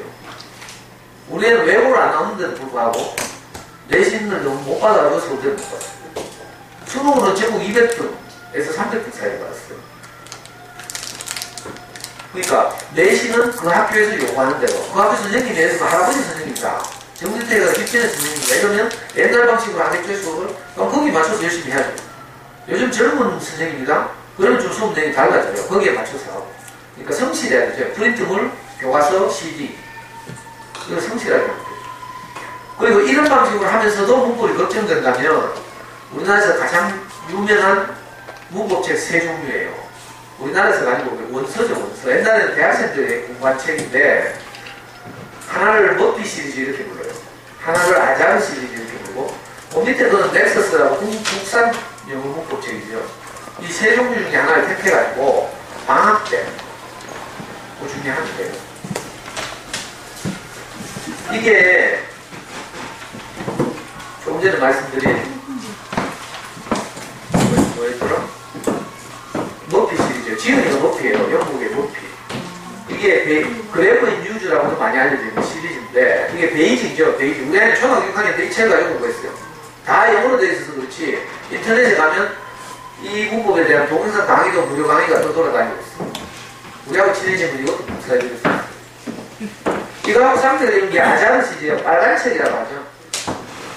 이제 진짜 좀 하는 애들은 초등학교 때 해도 되고 아니면 중학교 가서 이런 영어 원서 문법책으로 스스로 공부해도 동영상 강의 도움을 받아도 되고 이렇게 한 번씩 1년에 한 번씩 아이들 수준을 맞춰 정리하면 돼요.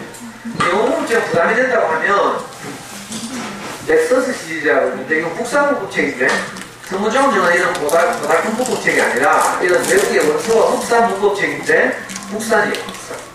6권으로 되어 있어요. 중급, 초급, 중급, 고급 이렇게. 아까 말한 이거죠. 이거 넥서스에서 나온 디스니 그래프 초급 2권, 중급 2권 이런데 초등학생 9학년이고 저는 초급까지 오면 되겠죠. 이렇게 점점 올려서 하면 되는데 사실은 안 해도 아무 상관없다. 읽기가 잘 되면 그냥 무슨 말을 잘못하는지 이거 지문 읽어보면 이상한 표현이 다 나와요. 우리도 우리말을 잘하니까 웬만한 텍스트를 읽으면 어설픈 표현들이 있죠. 그걸 찾아내는 건 아주 쉬운 일이에요. 그래서 큰 걱정 안 하셔도 되고 학교 내신은 학교의 정책에 맞게 해야 된다. 혹시 궁금한 거 있으시면 우리 카페에 들으셔서 물어보시거나 도움을 받으시면 좋겠고 혹시라도 여기서 또 코드가 맞고 인연이 돼서 다음에 또 우리 연구소에 놀러 오거나 뵈서 분들이 있었으면 좋겠습니다. 잘 들어주셔서 감사합니다.